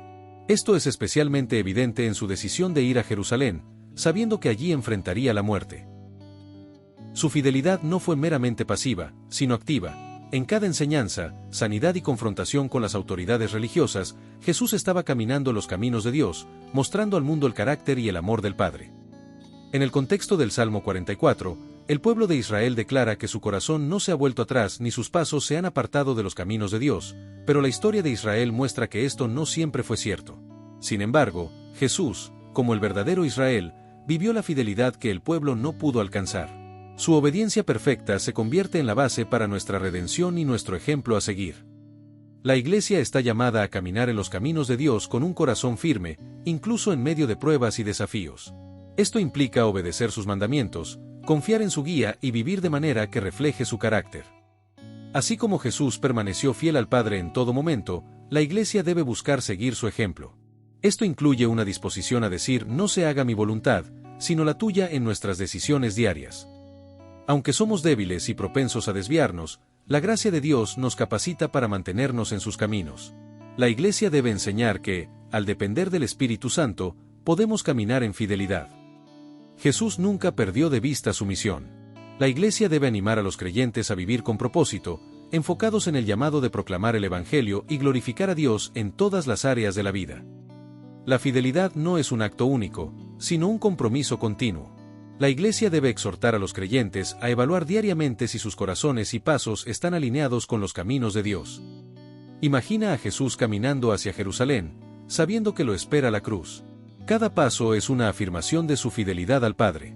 Aunque las multitudes que lo alaban un día lo abandonarán al siguiente, aunque sus discípulos lo negarán y traicionarán, Jesús sigue adelante, con su corazón firme y sus pasos inquebrantables. Su fidelidad no está condicionada por las circunstancias, sino guiada por su amor al Padre y su deseo de cumplir el propósito eterno de redención. Ahora, imagina a la Iglesia enfrentando pruebas y tentaciones en un mundo que constantemente busca desviarla de los caminos de Dios. Al mirar a Jesús, encontramos el ejemplo perfecto de cómo mantener el corazón fijo en Dios y los pasos firmes en su camino, confiando en su poder para sostenernos. El verso 18 nos recuerda que la fidelidad a Dios es posible incluso en las circunstancias más adversas. Jesús es nuestro ejemplo perfecto de un corazón que nunca se volvió atrás y de pasos que nunca se apartaron de los caminos del Padre. La Iglesia, fortalecida por su ejemplo y guiada por su Espíritu, está llamada a caminar en obediencia, proclamando con su vida que la fidelidad a Dios es nuestra mayor esperanza y victoria. Verso 19. Pero nos quebrantaste en el lugar de los chacales, y nos cubriste con sombra de muerte. Este verso expresa una experiencia de profunda angustia, desolación y aparente abandono, describiendo un lugar oscuro y lleno de muerte. Desde la perspectiva de la vida de Jesús, este pasaje encuentra un paralelo perfecto en los momentos más oscuros de su ministerio, especialmente en el camino hacia la cruz y su tiempo en el sepulcro. El lugar de los chacales evoca imágenes de desolación, un terreno árido donde solo habitan criaturas asociadas con la muerte y el abandono. Jesús vivió esta realidad espiritual y emocional durante su ministerio, pero especialmente en dos momentos clave. Antes de comenzar su ministerio, Jesús fue llevado al desierto para ser tentado por Satanás. Durante 40 días, enfrentó hambre, soledad y tentación, pero permaneció firme, venciendo al enemigo. Este tiempo en el desierto simboliza un lugar de prueba y quebrantamiento, donde el alma es puesta a prueba, pero también refinada. La crucifixión de Jesús es el ejemplo supremo del quebrantamiento. Allí, fue literalmente cubierto por la sombra de muerte. En la hora más oscura, cuando la tierra se oscureció y el Hijo de Dios clamó: Dios mío, ¿por qué me has desamparado?, experimentó una separación momentánea del Padre al cargar con los pecados de toda la humanidad. La frase, nos cubriste con sombra de muerte, encuentra eco en el tiempo que Jesús pasó en el sepulcro. Desde la perspectiva humana, todo parecía perdido. Jesús, quien proclamaba ser la resurrección y la vida, yacía en la oscuridad de la muerte, el lugar donde no había esperanza aparente. Sin embargo, este quebrantamiento y sombra no eran el final de la historia. Al tercer día, Jesús resucitó, transformando el lugar de los chacales en un símbolo de victoria y el sepulcro en un lugar de esperanza eterna. Lo que parecía ser derrota fue en realidad el cumplimiento del plan redentor de Dios. El quebrantamiento descrito en este verso no es ajeno a la misión de Jesús. Él no solo enfrentó su propio quebrantamiento, sino que llevó el nuestro sobre sí mismo. Isaías 53:5 dice: «Mas el herido fue por nuestras rebeliones, molido por nuestros pecados, el castigo de nuestra paz fue sobre él, y por su llaga fuimos nosotros curados». Jesús experimentó la sombra de muerte para que nosotros pudiéramos caminar en la luz de su vida. La Iglesia debe enseñar que el quebrantamiento, aunque doloroso, puede ser usado por Dios para purificar, fortalecer y preparar a su pueblo para su propósito eterno. Así como Jesús pasó por la cruz antes de la resurrección, nosotros debemos pasar por momentos de prueba para experimentar su gloria. Aunque enfrentemos momentos de oscuridad y desolación, debemos recordar que Jesús venció la muerte. La Iglesia está llamada a proclamar la esperanza de la resurrección y la promesa de que Dios transforma el quebrantamiento en victoria. Así como Jesús ministró a los corazones quebrantados, la Iglesia debe ser un refugio para aquellos que están pasando por tiempos difíciles. A través de la palabra, la oración y la comunión, podemos llevar la luz de Cristo a quienes sienten que están en la sombra de muerte. Jesús llevó nuestro quebrantamiento para que pudiéramos ser restaurados. La Iglesia debe reflejar este amor redentor al buscar restaurar y sanar a las personas, mostrándoles que en Cristo hay esperanza y vida nueva. Así como Jesús transformó el sepulcro en un lugar de victoria, la Iglesia debe vivir con la perspectiva de que, en Cristo, incluso los momentos más oscuros tienen un propósito redentor y conducen a la gloria eterna. Imaginemos a Jesús en el desierto, solo y vulnerable, enfrentando la tentación directa del enemigo. Cada desafío es un intento de quebrantar su espíritu, pero Jesús responde con fidelidad y dependencia en la palabra de Dios. Ahora visualízalo en la cruz, soportando el dolor físico, el rechazo de los hombres y el peso del pecado del mundo. Su cuerpo está quebrantado, y la sombra de muerte lo envuelve. Sin embargo, incluso en esa oscuridad, Jesús permanece fiel al Padre, confiando en que el quebrantamiento es necesario para traer vida a todos los que creen. Ahora piensa en la Iglesia, enfrentando tiempos de desolación y prueba. Al mirar a Jesús, encontramos esperanza para seguir adelante, sabiendo que el Dios que permitió el quebrantamiento también es el Dios que trae restauración y victoria. El verso 19 nos recuerda que el quebrantamiento y la sombra de muerte no son el final, sino parte del proceso redentor de Dios. En Jesús, vemos que incluso los momentos más oscuros pueden ser transformados en fuentes de esperanza y vida eterna. La Iglesia, fortalecida por este ejemplo, está llamada a confiar en Dios en medio del quebrantamiento, a proclamar la victoria de Cristo y a ministrar esperanza a un mundo necesitado de luz. Verso 20. Si nos hubiésemos olvidado del nombre de nuestro Dios, o alzado nuestras manos a Dios ajeno. Este verso refleja un compromiso de lealtad y fidelidad a Dios, incluso en medio de pruebas y adversidades. Es una declaración que subraya la devoción a Dios y la negación de cualquier idolatría. Desde la perspectiva de la vida de Jesús, este pasaje se encarna perfectamente en su obediencia total al Padre y su rechazo a cualquier forma de desviación espiritual. A lo largo de su vida, Jesús vivió para glorificar el nombre de Dios y cumplir su voluntad. En Juan 17:6, Jesús oró al Padre diciendo: «He manifestado tu nombre a los hombres que del mundo me diste». Todo su ministerio estuvo centrado en revelar el carácter y la gloria del Padre, mostrando al mundo que no hay otro Dios digno de adoración. Incluso en los momentos de mayor tentación, Jesús se mantuvo firme en su lealtad a Dios. Durante su tiempo en el desierto, cuando Satanás lo tentó ofreciéndole todos los reinos del mundo a cambio de adoración, Jesús respondió: «Al Señor tu Dios adorarás, y a Él solo servirás». Este episodio es un reflejo directo del espíritu del Salmo 44:20, que enfatiza la fidelidad al único Dios verdadero y el rechazo a cualquier Dios ajeno. A lo largo de la historia de Israel, el pueblo a menudo cayó en la idolatría, olvidándose del nombre de Dios y adorando dioses falsos. Sin embargo, Jesús vino como el cumplimiento perfecto de la fidelidad que el pueblo no pudo mantener. En él vemos la completa devoción al Padre, sin desviarse ni por un momento hacia otra dirección. Jesús también enseñó a sus seguidores a vivir con esa misma fidelidad. En el Sermón del Monte, enfatizó que no se puede servir a dos señores, llamando a una devoción total a Dios. El nombre de Dios que los salmistas declaraban en su fidelidad encuentra su máxima revelación en Jesús. Él mismo dijo: «Yo soy el camino, y la verdad, y la vida, nadie viene al Padre, sino por mí». Jesús es la encarnación del nombre y la presencia de Dios en la tierra, mostrando que la fidelidad al nombre de Dios implica ahora la fe y obediencia a Cristo. La Iglesia debe recordar que solo hay un Dios digno de adoración, y esto implica rechazar cualquier forma de idolatría moderna, como la dependencia excesiva en el materialismo, el ego o las distracciones del mundo. Así como Jesús vivió para glorificar el nombre del Padre, la Iglesia está llamada a seguir su ejemplo. Esto significa vivir de manera que nuestras acciones reflejen nuestra devoción a Dios. Aunque la idolatría moderna puede no involucrar imágenes físicas, muchas veces puede manifestarse en el amor al dinero, el poder o la búsqueda de la aprobación humana. La Iglesia debe enseñar a los creyentes a identificar y evitar estas distracciones, colocando siempre a Dios en el centro de sus vidas. La Iglesia debe proclamar que Jesús es el único mediador entre Dios y los hombres. Este mensaje es esencial en un mundo donde muchas personas buscan múltiples caminos espirituales. La adoración constante y sincera es una forma práctica de demostrar nuestra lealtad al nombre de Dios. La Iglesia debe fomentar una vida de adoración que no solo se limite a los momentos de congregación, sino que abarque cada aspecto de nuestra vida diaria. Si nos imagináramos a Jesús en el desierto, enfrentando la tentación directa de Satanás, y el enemigo ofrece todo el poder y los reinos del mundo a cambio de un solo acto de adoración. Para cualquiera, esto sería una oferta tentadora, pero Jesús, con una autoridad inquebrantable, rechaza la propuesta, recordando que solo Dios merece adoración.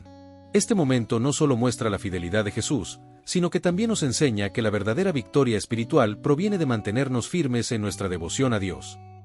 Ahora, piensa en la Iglesia enfrentando desafíos modernos. La cultura ofrece dioses ajenos en forma de riqueza, estatus y placeres temporales. Sin embargo, al mirar a Jesús, la Iglesia encuentra el modelo perfecto para resistir estas tentaciones, proclamando con su vida que solo el nombre de Dios merece lealtad y devoción. El verso 20 nos llama a reflexionar sobre nuestra fidelidad al nombre de Dios y nuestro compromiso con sus caminos. En Jesús, vemos el ejemplo perfecto de esta lealtad, quien nunca se apartó del Padre, incluso en los momentos más difíciles. La Iglesia está llamada a seguir este ejemplo, rechazando cualquier forma de idolatría y viviendo para glorificar el nombre de Dios en todo lo que hace. Verso 21. ¿No demandaría Dios esto? Porque Él conoce los secretos del corazón. Este verso resalta la omnisciencia de Dios, quien no solo ve las acciones externas, sino que también escudriña las profundidades del corazón humano. Desde la perspectiva de la vida de Jesús, esta verdad se refleja en su relación con el Padre, su conocimiento pleno del corazón humano y su ministerio centrado en la autenticidad espiritual. A lo largo de su ministerio, Jesús demostró una capacidad única para discernir los pensamientos y motivaciones ocultas de las personas. En varias ocasiones, confrontó la hipocresía de los líderes religiosos, no solo por sus acciones externas, sino por las intenciones ocultas de sus corazones. En Lucas 5:22, cuando los fariseos cuestionaban en su interior su autoridad para perdonar pecados, Jesús les dijo: ¿qué caviláis en vuestros corazones? Jesús no solo tenía este conocimiento, sino que también lo usaba para guiar a las personas hacia la verdad. En su encuentro con la mujer samaritana, reveló detalles personales de su vida que solo un omnisciente podría conocer. Esto no fue para condenarla, sino para llevarla al arrepentimiento y a una relación auténtica con Dios.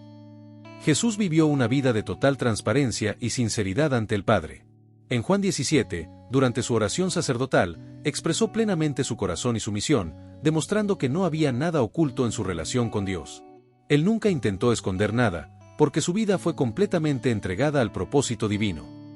En la cruz, cuando Jesús clamó: Dios mío, ¿por qué me has desamparado?, mostró que incluso en el momento de mayor angustia, su corazón estaba abierto ante el Padre. Este acto de vulnerabilidad y entrega refleja una confianza total en que Dios conoce los secretos del corazón y responde con amor y justicia. Jesús no solo demostró el conocimiento divino de los corazones durante su ministerio terrenal, sino que también es el juez al que todos daremos cuenta. Su capacidad para escudriñar los secretos del corazón asegura que su juicio será perfecto y justo. En Cristo, no hay lugar para la hipocresía o las apariencias, porque Él ve lo que nadie más puede ver.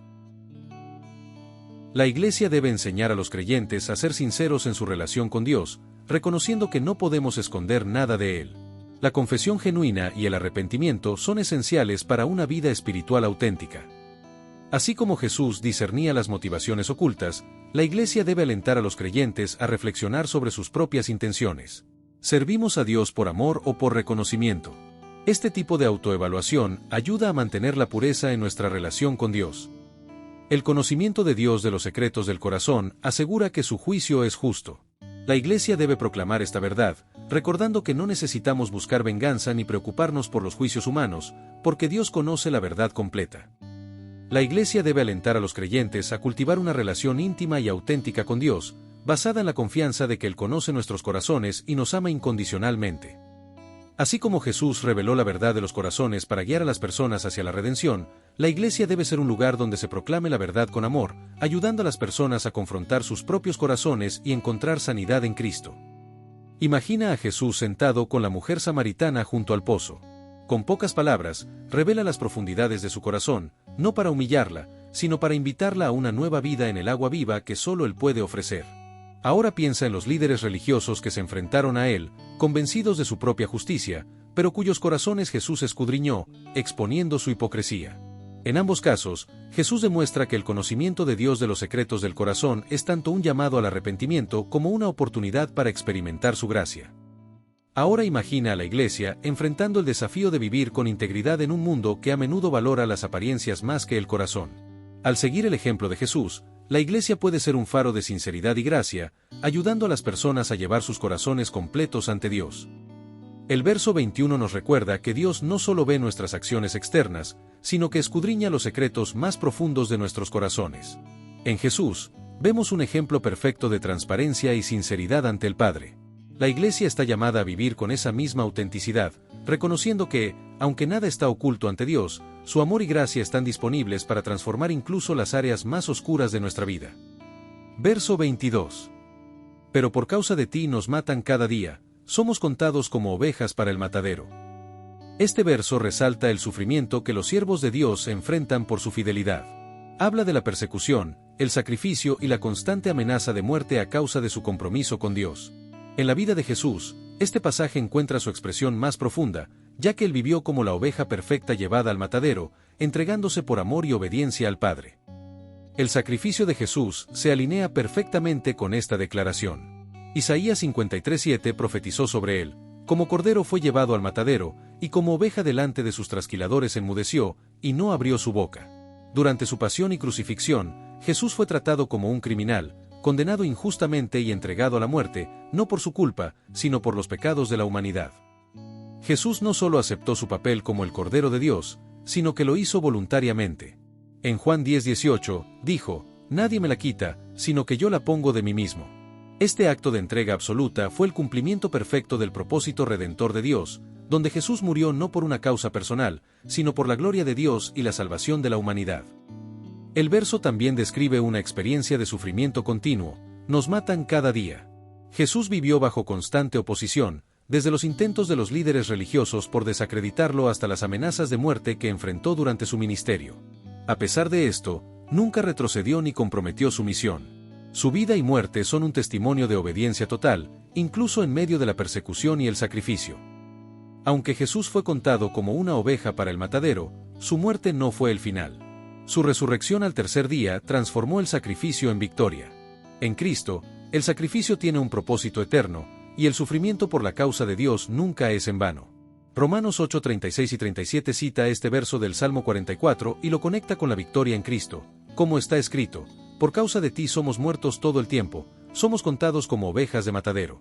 Antes, en todas estas cosas somos más que vencedores por medio de aquel que nos amó. Jesús dejó claro que seguirlo implica cargar nuestra cruz diariamente. La Iglesia debe enseñar que ser fiel a Dios puede llevarnos a enfrentar oposición, pero que el sacrificio por su causa tiene un propósito eterno.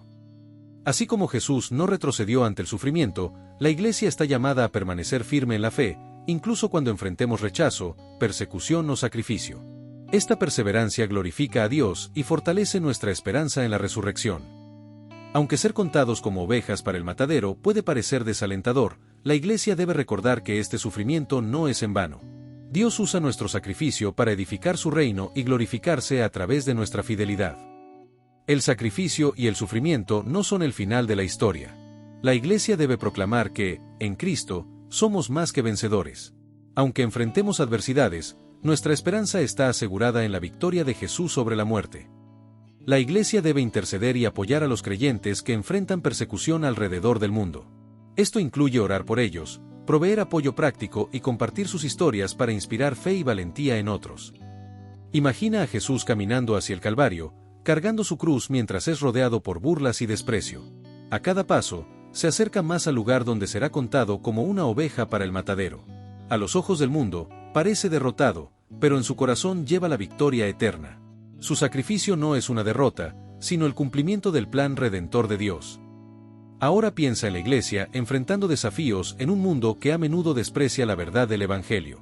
Aunque podamos ser rechazados, perseguidos o incluso sacrificados por nuestra fe, seguimos el ejemplo de Jesús, confiando en que nuestro sufrimiento tiene un propósito eterno y que nuestra victoria está asegurada en Él. El verso 22 nos recuerda que la fidelidad a Dios puede llevarnos por caminos de sacrificio y sufrimiento, pero en Cristo encontramos el ejemplo perfecto de cómo vivir con obediencia y esperanza en medio de la adversidad. La Iglesia está llamada a seguir este ejemplo, proclamando con valentía que, aunque seamos contados como ovejas para el matadero, en Cristo somos más que vencedores. Verso 23. Despierta, ¿por qué duermes, Señor? Despierta, no te alejes para siempre. Este verso refleja una súplica desesperada al sentir la aparente inactividad de Dios durante momentos de sufrimiento y aflicción. En la vida de Jesús, este clamor se relaciona con los momentos de mayor angustia y desolación, particularmente durante su pasión y muerte en la cruz, cuando enfrentó la aparente ausencia del Padre. En Mateo 27:46, Jesús clamó desde la cruz: Dios mío, ¿por qué me has desamparado? Este grito refleja no solo el cumplimiento de la profecía del Salmo 22, sino también una conexión profunda con el lamento del Salmo 44:23. Aunque Jesús sabía que su sufrimiento formaba parte del plan redentor de Dios, experimentó el peso del pecado de la humanidad y la separación momentánea del Padre. Este clamor no fue una expresión de duda, sino de la intensidad del dolor que estaba enfrentando. Jesús vivió en carne propia la experiencia humana de sentirse abandonado por Dios, aunque en realidad, el Padre estaba llevando a cabo su propósito más glorioso a través de su sacrificio. Aunque este verso pregunta a Dios, ¿por qué duermes?, en la vida de Jesús vemos que Él es el intercesor constante que nunca descansa. En Hebreos 7:25 se nos dice que Jesús vive para interceder por nosotros, asegurando que, aunque a veces sintamos que Dios está distante, nunca nos abandona ni deja de obrar en nuestras vidas. En el relato de la tempestad en el mar, Jesús estaba durmiendo mientras sus discípulos enfrentaban el temor de perecer. Cuando lo despertaron con un clamor similar al del salmista, Jesús calmó la tormenta, demostrando que, aunque parecía inactivo, estaba completamente en control. Este evento es un recordatorio de que, incluso cuando Dios parece estar dormido, Él nunca pierde el control de nuestras vidas. La resurrección de Jesús al tercer día es la respuesta definitiva al clamor del Salmo 44:23. Aunque parecía que Dios estaba inactivo durante su muerte y sepultura, en realidad estaba obrando poderosamente para derrotar al pecado, a la muerte y al diablo. La resurrección muestra que Dios no solo escucha nuestro clamor, sino que responde en el momento perfecto, de acuerdo con su soberana voluntad. Aunque enfrentemos momentos en los que parece que Dios está distante o inactivo, debemos recordar que Él siempre está presente y trabajando en nuestra vida. La Iglesia debe proclamar esta verdad, recordando que Jesús enfrentó el aparente abandono para asegurarnos que nunca estaremos solos. El lamento del salmista y el clamor de Jesús en la cruz muestran que es válido expresar nuestras emociones y preguntas a Dios. La Iglesia debe enseñar que la oración honesta, incluso en momentos de duda, es una forma de acercarnos más a Él. Aunque podemos sentir que Dios está dormido, su respuesta llega en el momento adecuado. La Iglesia debe alentar a los creyentes a esperar en Dios con paciencia, confiando en que su plan es perfecto. En un mundo lleno de sufrimiento y preguntas sin respuesta, la Iglesia está llamada a ser un lugar donde las personas encuentren consuelo y esperanza, recordando que Dios escucha cada clamor y está obrando para su gloria y nuestro bien. Así como la resurrección de Jesús fue la respuesta definitiva al clamor humano, la Iglesia debe proclamar que, en Cristo, la victoria ya está asegurada. Aunque enfrentemos tiempos de oscuridad, nuestra esperanza está anclada en su triunfo eterno. Imagínate a Jesús en el huerto de Getsemaní, orando con tal intensidad que su sudor se convierte en gotas de sangre. En ese momento de profunda angustia, clama al Padre, pidiendo que pase de la copa de sufrimiento, pero también somete su voluntad a la del Padre. Este clamor refleja la experiencia humana de cuestionar la aparente inactividad de Dios, pero también muestra cómo Jesús confió plenamente en su plan perfecto. Ahora piensa en la Iglesia enfrentando desafíos en un mundo lleno de incertidumbre y dolor. A veces, puede parecer que Dios está distante, pero al mirar a Jesús, recordamos que Él siempre está presente, intercediendo por nosotros y obrando para cumplir su propósito eterno. Este verso nos invita a clamar a Dios en los momentos de mayor dificultad, recordando que incluso cuando parece que Él está inactivo, siempre está obrando en nuestro favor. Jesús, quien vivió la experiencia humana del abandono, nos muestra que podemos confiar en el plan de Dios, incluso cuando no entendemos sus caminos. La Iglesia, fortalecida por esta verdad, está llamada a ser un faro de esperanza, proclamando que, en Cristo, nunca estamos solos y que su resurrección es la prueba definitiva de que Dios nunca se aleja de nosotros. Verso 24. ¿Por qué escondes tu rostro y te olvidas de nuestra aflicción y de la opresión? Este verso expresa un clamor profundo, una súplica cargada de desolación y confusión ante la aparente ausencia de Dios en momentos de sufrimiento. En la vida de Jesús, este pasaje se conecta directamente con los momentos más oscuros de su ministerio, particularmente en la cruz, donde enfrentó el dolor de sentir la separación del Padre mientras cargaba los pecados de la humanidad. En Mateo 27:46, Jesús clamó desde la cruz: Dios mío, ¿por qué me has desamparado? Este grito refleja no solo el cumplimiento del Salmo 22, sino también la experiencia del abandono que Él llevó por nosotros. Al cargar con el pecado del mundo, Jesús experimentó lo que significa estar apartado de la comunión perfecta con el Padre. En ese momento, Jesús no solo entendió la aflicción y opresión humanas, sino que la vivió en carne propia. Su clamor no fue un signo de duda en el plan de Dios, sino una expresión de la intensidad del sufrimiento que soportó por amor a la humanidad. A través de este acto, Jesús demostró que incluso en los momentos en que Dios parece distante, su propósito sigue avanzando. El esconder el rostro en las Escrituras a menudo simboliza el juicio o la sensación de separación de la presencia de Dios. Jesús asumió esta experiencia en nuestro lugar, llevando nuestra aflicción para que nosotros pudiéramos tener acceso al rostro de Dios. Su sacrificio abrió el camino para la reconciliación, asegurando que nunca estaríamos verdaderamente solos. Aunque Jesús experimentó la aparente ausencia del Padre, también nos mostró cómo confiar en medio del sufrimiento. A lo largo de su vida, Jesús enfrentó oposición, rechazo y traición, pero nunca dejó de buscar el rostro de Dios. Incluso en la cruz, su clamor reflejó su relación íntima con el Padre y su fe en que el propósito divino se cumpliría. La Iglesia debe enseñar que, aunque a veces sentimos que Dios está distante, Él nunca nos abandona realmente. En Cristo, tenemos la garantía de que podemos buscar su rostro con confianza, incluso en los momentos más oscuros. Jesús nos advirtió que en el mundo tendríamos aflicción, pero también nos aseguró que Él ha vencido al mundo. La Iglesia debe alentar a los creyentes a enfrentar la aflicción con esperanza, sabiendo que Dios tiene un propósito eterno. Este verso nos muestra que es válido expresar nuestras preguntas y sentimientos a Dios. La Iglesia debe fomentar una relación con Dios basada en la honestidad, donde los creyentes puedan clamar a Él en sus momentos de necesidad. Jesús llevó nuestra aflicción y opresión para que pudiéramos tener comunión con Dios. La Iglesia debe proclamar esta verdad con valentía, recordando a todos que, en Cristo, el rostro de Dios siempre está vuelto hacia nosotros. La Iglesia está llamada a ser un lugar donde las personas encuentren consuelo y esperanza. Esto implica acompañar a los que sufren, recordándoles que Dios no se ha olvidado de ellos y que su amor es inquebrantable. Imagina a Jesús en la cruz, enfrentando la burla de las multitudes y el peso del pecado del mundo. En ese momento de intenso sufrimiento, clama al Padre, no porque dude de su amor, sino porque siente el abismo de la separación que el pecado causa. Sin embargo, incluso en medio de ese dolor, Jesús permanece fiel, confiando en que el plan de redención se cumplirá. Ahora piensa en la Iglesia, enfrentando tiempos de prueba, persecución y aparente silencio divino. Al mirar a Jesús, encontramos el ejemplo perfecto de cómo enfrentar estos momentos con fe, sabiendo que Dios está presente y obrando, incluso cuando no lo sentimos. El verso 24 nos recuerda que, aunque a veces sentimos que Dios esconde su rostro, nunca estamos realmente fuera de su cuidado. Jesús, quien experimentó el clamor del abandono, nos asegura que su sacrificio ha abierto el camino para que siempre podamos acercarnos a Dios con confianza. La Iglesia está llamada a proclamar esta verdad, recordando que, incluso en la aflicción, Dios está con nosotros y su propósito eterno sigue avanzando. Verso 25. Porque nuestra alma está agobiada hasta el polvo, y nuestro cuerpo está postrado hasta la tierra. Este verso describe un estado de profundo sufrimiento y humillación, en el que tanto el alma como el cuerpo están al límite de sus fuerzas. Desde la perspectiva de la vida de Jesús, esta experiencia se refleja claramente en los momentos más oscuros de su pasión y muerte, cuando llevó sobre sí mismo el peso del pecado de la humanidad. En el huerto de Getsemaní, Jesús vivió una experiencia de profundo agobio espiritual. Mateo 26:38 describe sus palabras: «Mi alma está muy triste, hasta la muerte». Este estado de angustia extrema refleja el peso emocional y espiritual que enfrentó al anticipar su sacrificio en la cruz. Jesús sabía que estaba a punto de cargar con el pecado del mundo, y esta carga lo llevó a postrarse en oración, clamando al Padre. En ese momento, Jesús mostró que, aunque estaba agobiado hasta el polvo, confió plenamente en el plan de Dios.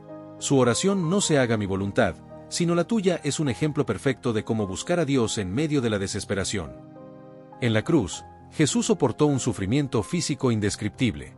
Su cuerpo, golpeado y quebrantado, estaba literalmente postrado hasta la tierra, reflejando el extremo de la humillación y el sacrificio. Pero más allá del dolor físico, Jesús experimentó la carga del pecado, la separación momentánea del Padre y el desprecio de los hombres. Aunque su cuerpo estaba postrado, su espíritu permaneció firme. Jesús entregó su vida con las palabras: «Padre, en tus manos encomiendo mi espíritu». Este acto final de entrega demuestra que, incluso en el momento de mayor debilidad, Jesús confió plenamente en el plan redentor de Dios. Jesús vivió el agobio y la humillación descritos en este verso para identificarse con nuestra humanidad caída y redimirnos. Isaías 53:4 y 5 lo expresa claramente: «Ciertamente llevó en nuestras enfermedades, y sufrió nuestros dolores. El castigo de nuestra paz fue sobre él, y por su llaga fuimos nosotros curados». Su sufrimiento no fue en vano, fue el medio por el cual levantó a la humanidad de la condición de postración espiritual y física causada por el pecado. La Iglesia debe enseñar que Jesús experimentó el máximo sufrimiento para que podamos encontrar fortaleza en él. Cuando nos sentimos agobiados o postrados, podemos mirar a su ejemplo y confiar en su poder para levantarnos. Así como Jesús clamó al Padre en Getsemaní, los creyentes deben ser animados a buscar a Dios en oración durante los momentos de mayor desesperación. Dios no ignora nuestro sufrimiento, Él está presente y trabajando en medio de él. Aunque nuestra alma esté agobiada y nuestro cuerpo postrado, en Cristo encontramos restauración y esperanza. La Iglesia debe proclamar el mensaje de que, en Jesús, incluso los momentos más oscuros tienen un propósito redentor. La Iglesia debe ser un lugar donde las personas puedan encontrar consuelo y apoyo cuando están agobiadas o debilitadas. Esto implica ministrar con amor y compasión, recordándoles que Jesús entiende su dolor y ofrece esperanza. Así como Jesús se levantó del polvo de la muerte para vencer al pecado y la tumba, la Iglesia debe vivir con la esperanza de que Dios siempre tiene el poder de levantar a los que están postrados. Esto nos motiva a enfrentar la vida con fe y valentía. Imaginemos a Jesús en el huerto de Getsemaní, postrado en el suelo, con sudor como gotas de sangre cayendo al suelo. Su alma está agobiada, y su cuerpo siente el peso de la cruz que está por venir. Sin embargo, en esa oscuridad, confía plenamente en el Padre, entregándole su voluntad y su destino. Ahora imagina a la Iglesia enfrentando momentos de aflicción y debilidad, tanto espiritual como física. Al mirar a Jesús, encontramos el ejemplo perfecto de cómo enfrentar el sufrimiento con fe y confianza en que Dios está presente, trabajando incluso en nuestras peores circunstancias. El verso 25 nos recuerda que la aflicción y la postración son realidades humanas, pero en Jesús encontramos fortaleza y esperanza. Él experimentó el agobio y el sufrimiento extremo para mostrarnos que, incluso en el polvo, podemos confiar en el propósito eterno de Dios. La Iglesia está llamada a proclamar esta verdad, ayudando a las personas a levantarse con la esperanza que solo Cristo puede ofrecer. Verso 26. Levántate para ayudarnos, y redímenos por causa de tu misericordia. Este último verso es una súplica urgente, un clamor lleno de fe hacia Dios para que intervenga con poder y misericordia en medio de la aflicción. Desde la perspectiva de la vida de Jesús, este clamor se conecta directamente con su obra redentora, donde Él no solo respondió a este llamado, sino que se convirtió en la encarnación de la ayuda y redención divina. Jesús es la manifestación perfecta de la respuesta de Dios al clamor de la humanidad. A lo largo del Antiguo Testamento, el pueblo de Dios clamó repetidamente por ayuda y redención, pero fue en Jesús donde este clamor encontró su cumplimiento definitivo. En Lucas 4:18 y 19, Jesús declara: «El Espíritu del Señor está sobre mí, por cuanto me ha ungido para dar buenas nuevas a los pobres, me ha enviado a sanar a los quebrantados de corazón, a pregonar el año agradable del Señor». Estas palabras reflejan cómo Jesús vino a levantarse en ayuda de un mundo quebrantado. El clamor "redímenos por causa de tu misericordia" encuentra su máxima expresión en la cruz. Jesús no solo se levantó para ayudarnos, sino que dio su vida para salvarnos. Su sacrificio fue impulsado por la misericordia de Dios, que no quiso que ninguno pereciera. En la cruz, Jesús mostró que la redención no dependía de nuestras obras, sino del amor incondicional de Dios. Este acto de redención fue completo, tanto para nuestra salvación eterna como para nuestra restauración diaria. Jesús tomó sobre sí mismo el peso de nuestro pecado, nuestra culpa y nuestro sufrimiento, demostrando que Dios siempre escucha y responde al clamor de su pueblo. La resurrección de Jesús es la respuesta definitiva al clamor "levántate para ayudarnos". Cuando parecía que todo estaba perdido, Dios levantó a su Hijo de entre los muertos, demostrando que la redención está asegurada y que la misericordia de Dios no tiene límites. En Cristo, Dios se levantó para vencer el pecado, la muerte y el poder del enemigo, asegurándonos que nunca estamos sin ayuda. La Iglesia debe proclamar que Jesús es la respuesta al clamor de este verso. En él encontramos la ayuda divina en los momentos de aflicción y la redención de nuestras almas, garantizada por la misericordia de Dios. Así como el salmista clama por la misericordia de Dios, la Iglesia debe enseñar que la misericordia divina es constante y está disponible para todos los que confían en él. No importa cuán desesperada sea la situación, Dios es fiel para levantarse en ayuda de su pueblo. Este verso nos enseña que es válido pedir ayuda a Dios con urgencia y fe. La Iglesia debe alentar a los creyentes a orar fervientemente en sus momentos de necesidad, sabiendo que Dios escucha y responde a los clamores sinceros. La Iglesia está llamada a ser las manos y los pies de Cristo en el mundo. Al ayudar a los necesitados, consolar a los quebrantados de corazón y proclamar el Evangelio, la Iglesia refleja el carácter de un Dios que se levanta para ayudar y redimir. La redención obtenida por Jesús es motivo de celebración y gratitud continua. La Iglesia debe recordar constantemente a los creyentes que, en Cristo, hemos sido rescatados y que esta redención es un testimonio vivo de la misericordia de Dios. Imagina a Jesús enfrentando la cruz, sabiendo que su sacrificio es la respuesta al clamor de generaciones que pidieron ayuda y redención.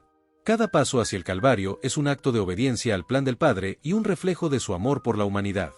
Aunque su cuerpo es quebrantado, su victoria es segura, y en su resurrección, Dios muestra que siempre se levanta para ayudar a su pueblo. Ahora piensa en la Iglesia enfrentando desafíos en un mundo quebrantado. Al clamar por ayuda y redención, encuentra en Jesús la seguridad de que Dios ya ha respondido. La Iglesia, fortalecida por esta verdad, se convierte en un testigo vivo del poder de la misericordia de Dios. El verso 26 nos recuerda que, cuando clamamos a Dios, Él se levanta para ayudarnos y redimirnos. En Jesús encontramos la respuesta definitiva a este clamor, ya que Él vino para salvarnos y mostrarnos la profundidad de la misericordia divina.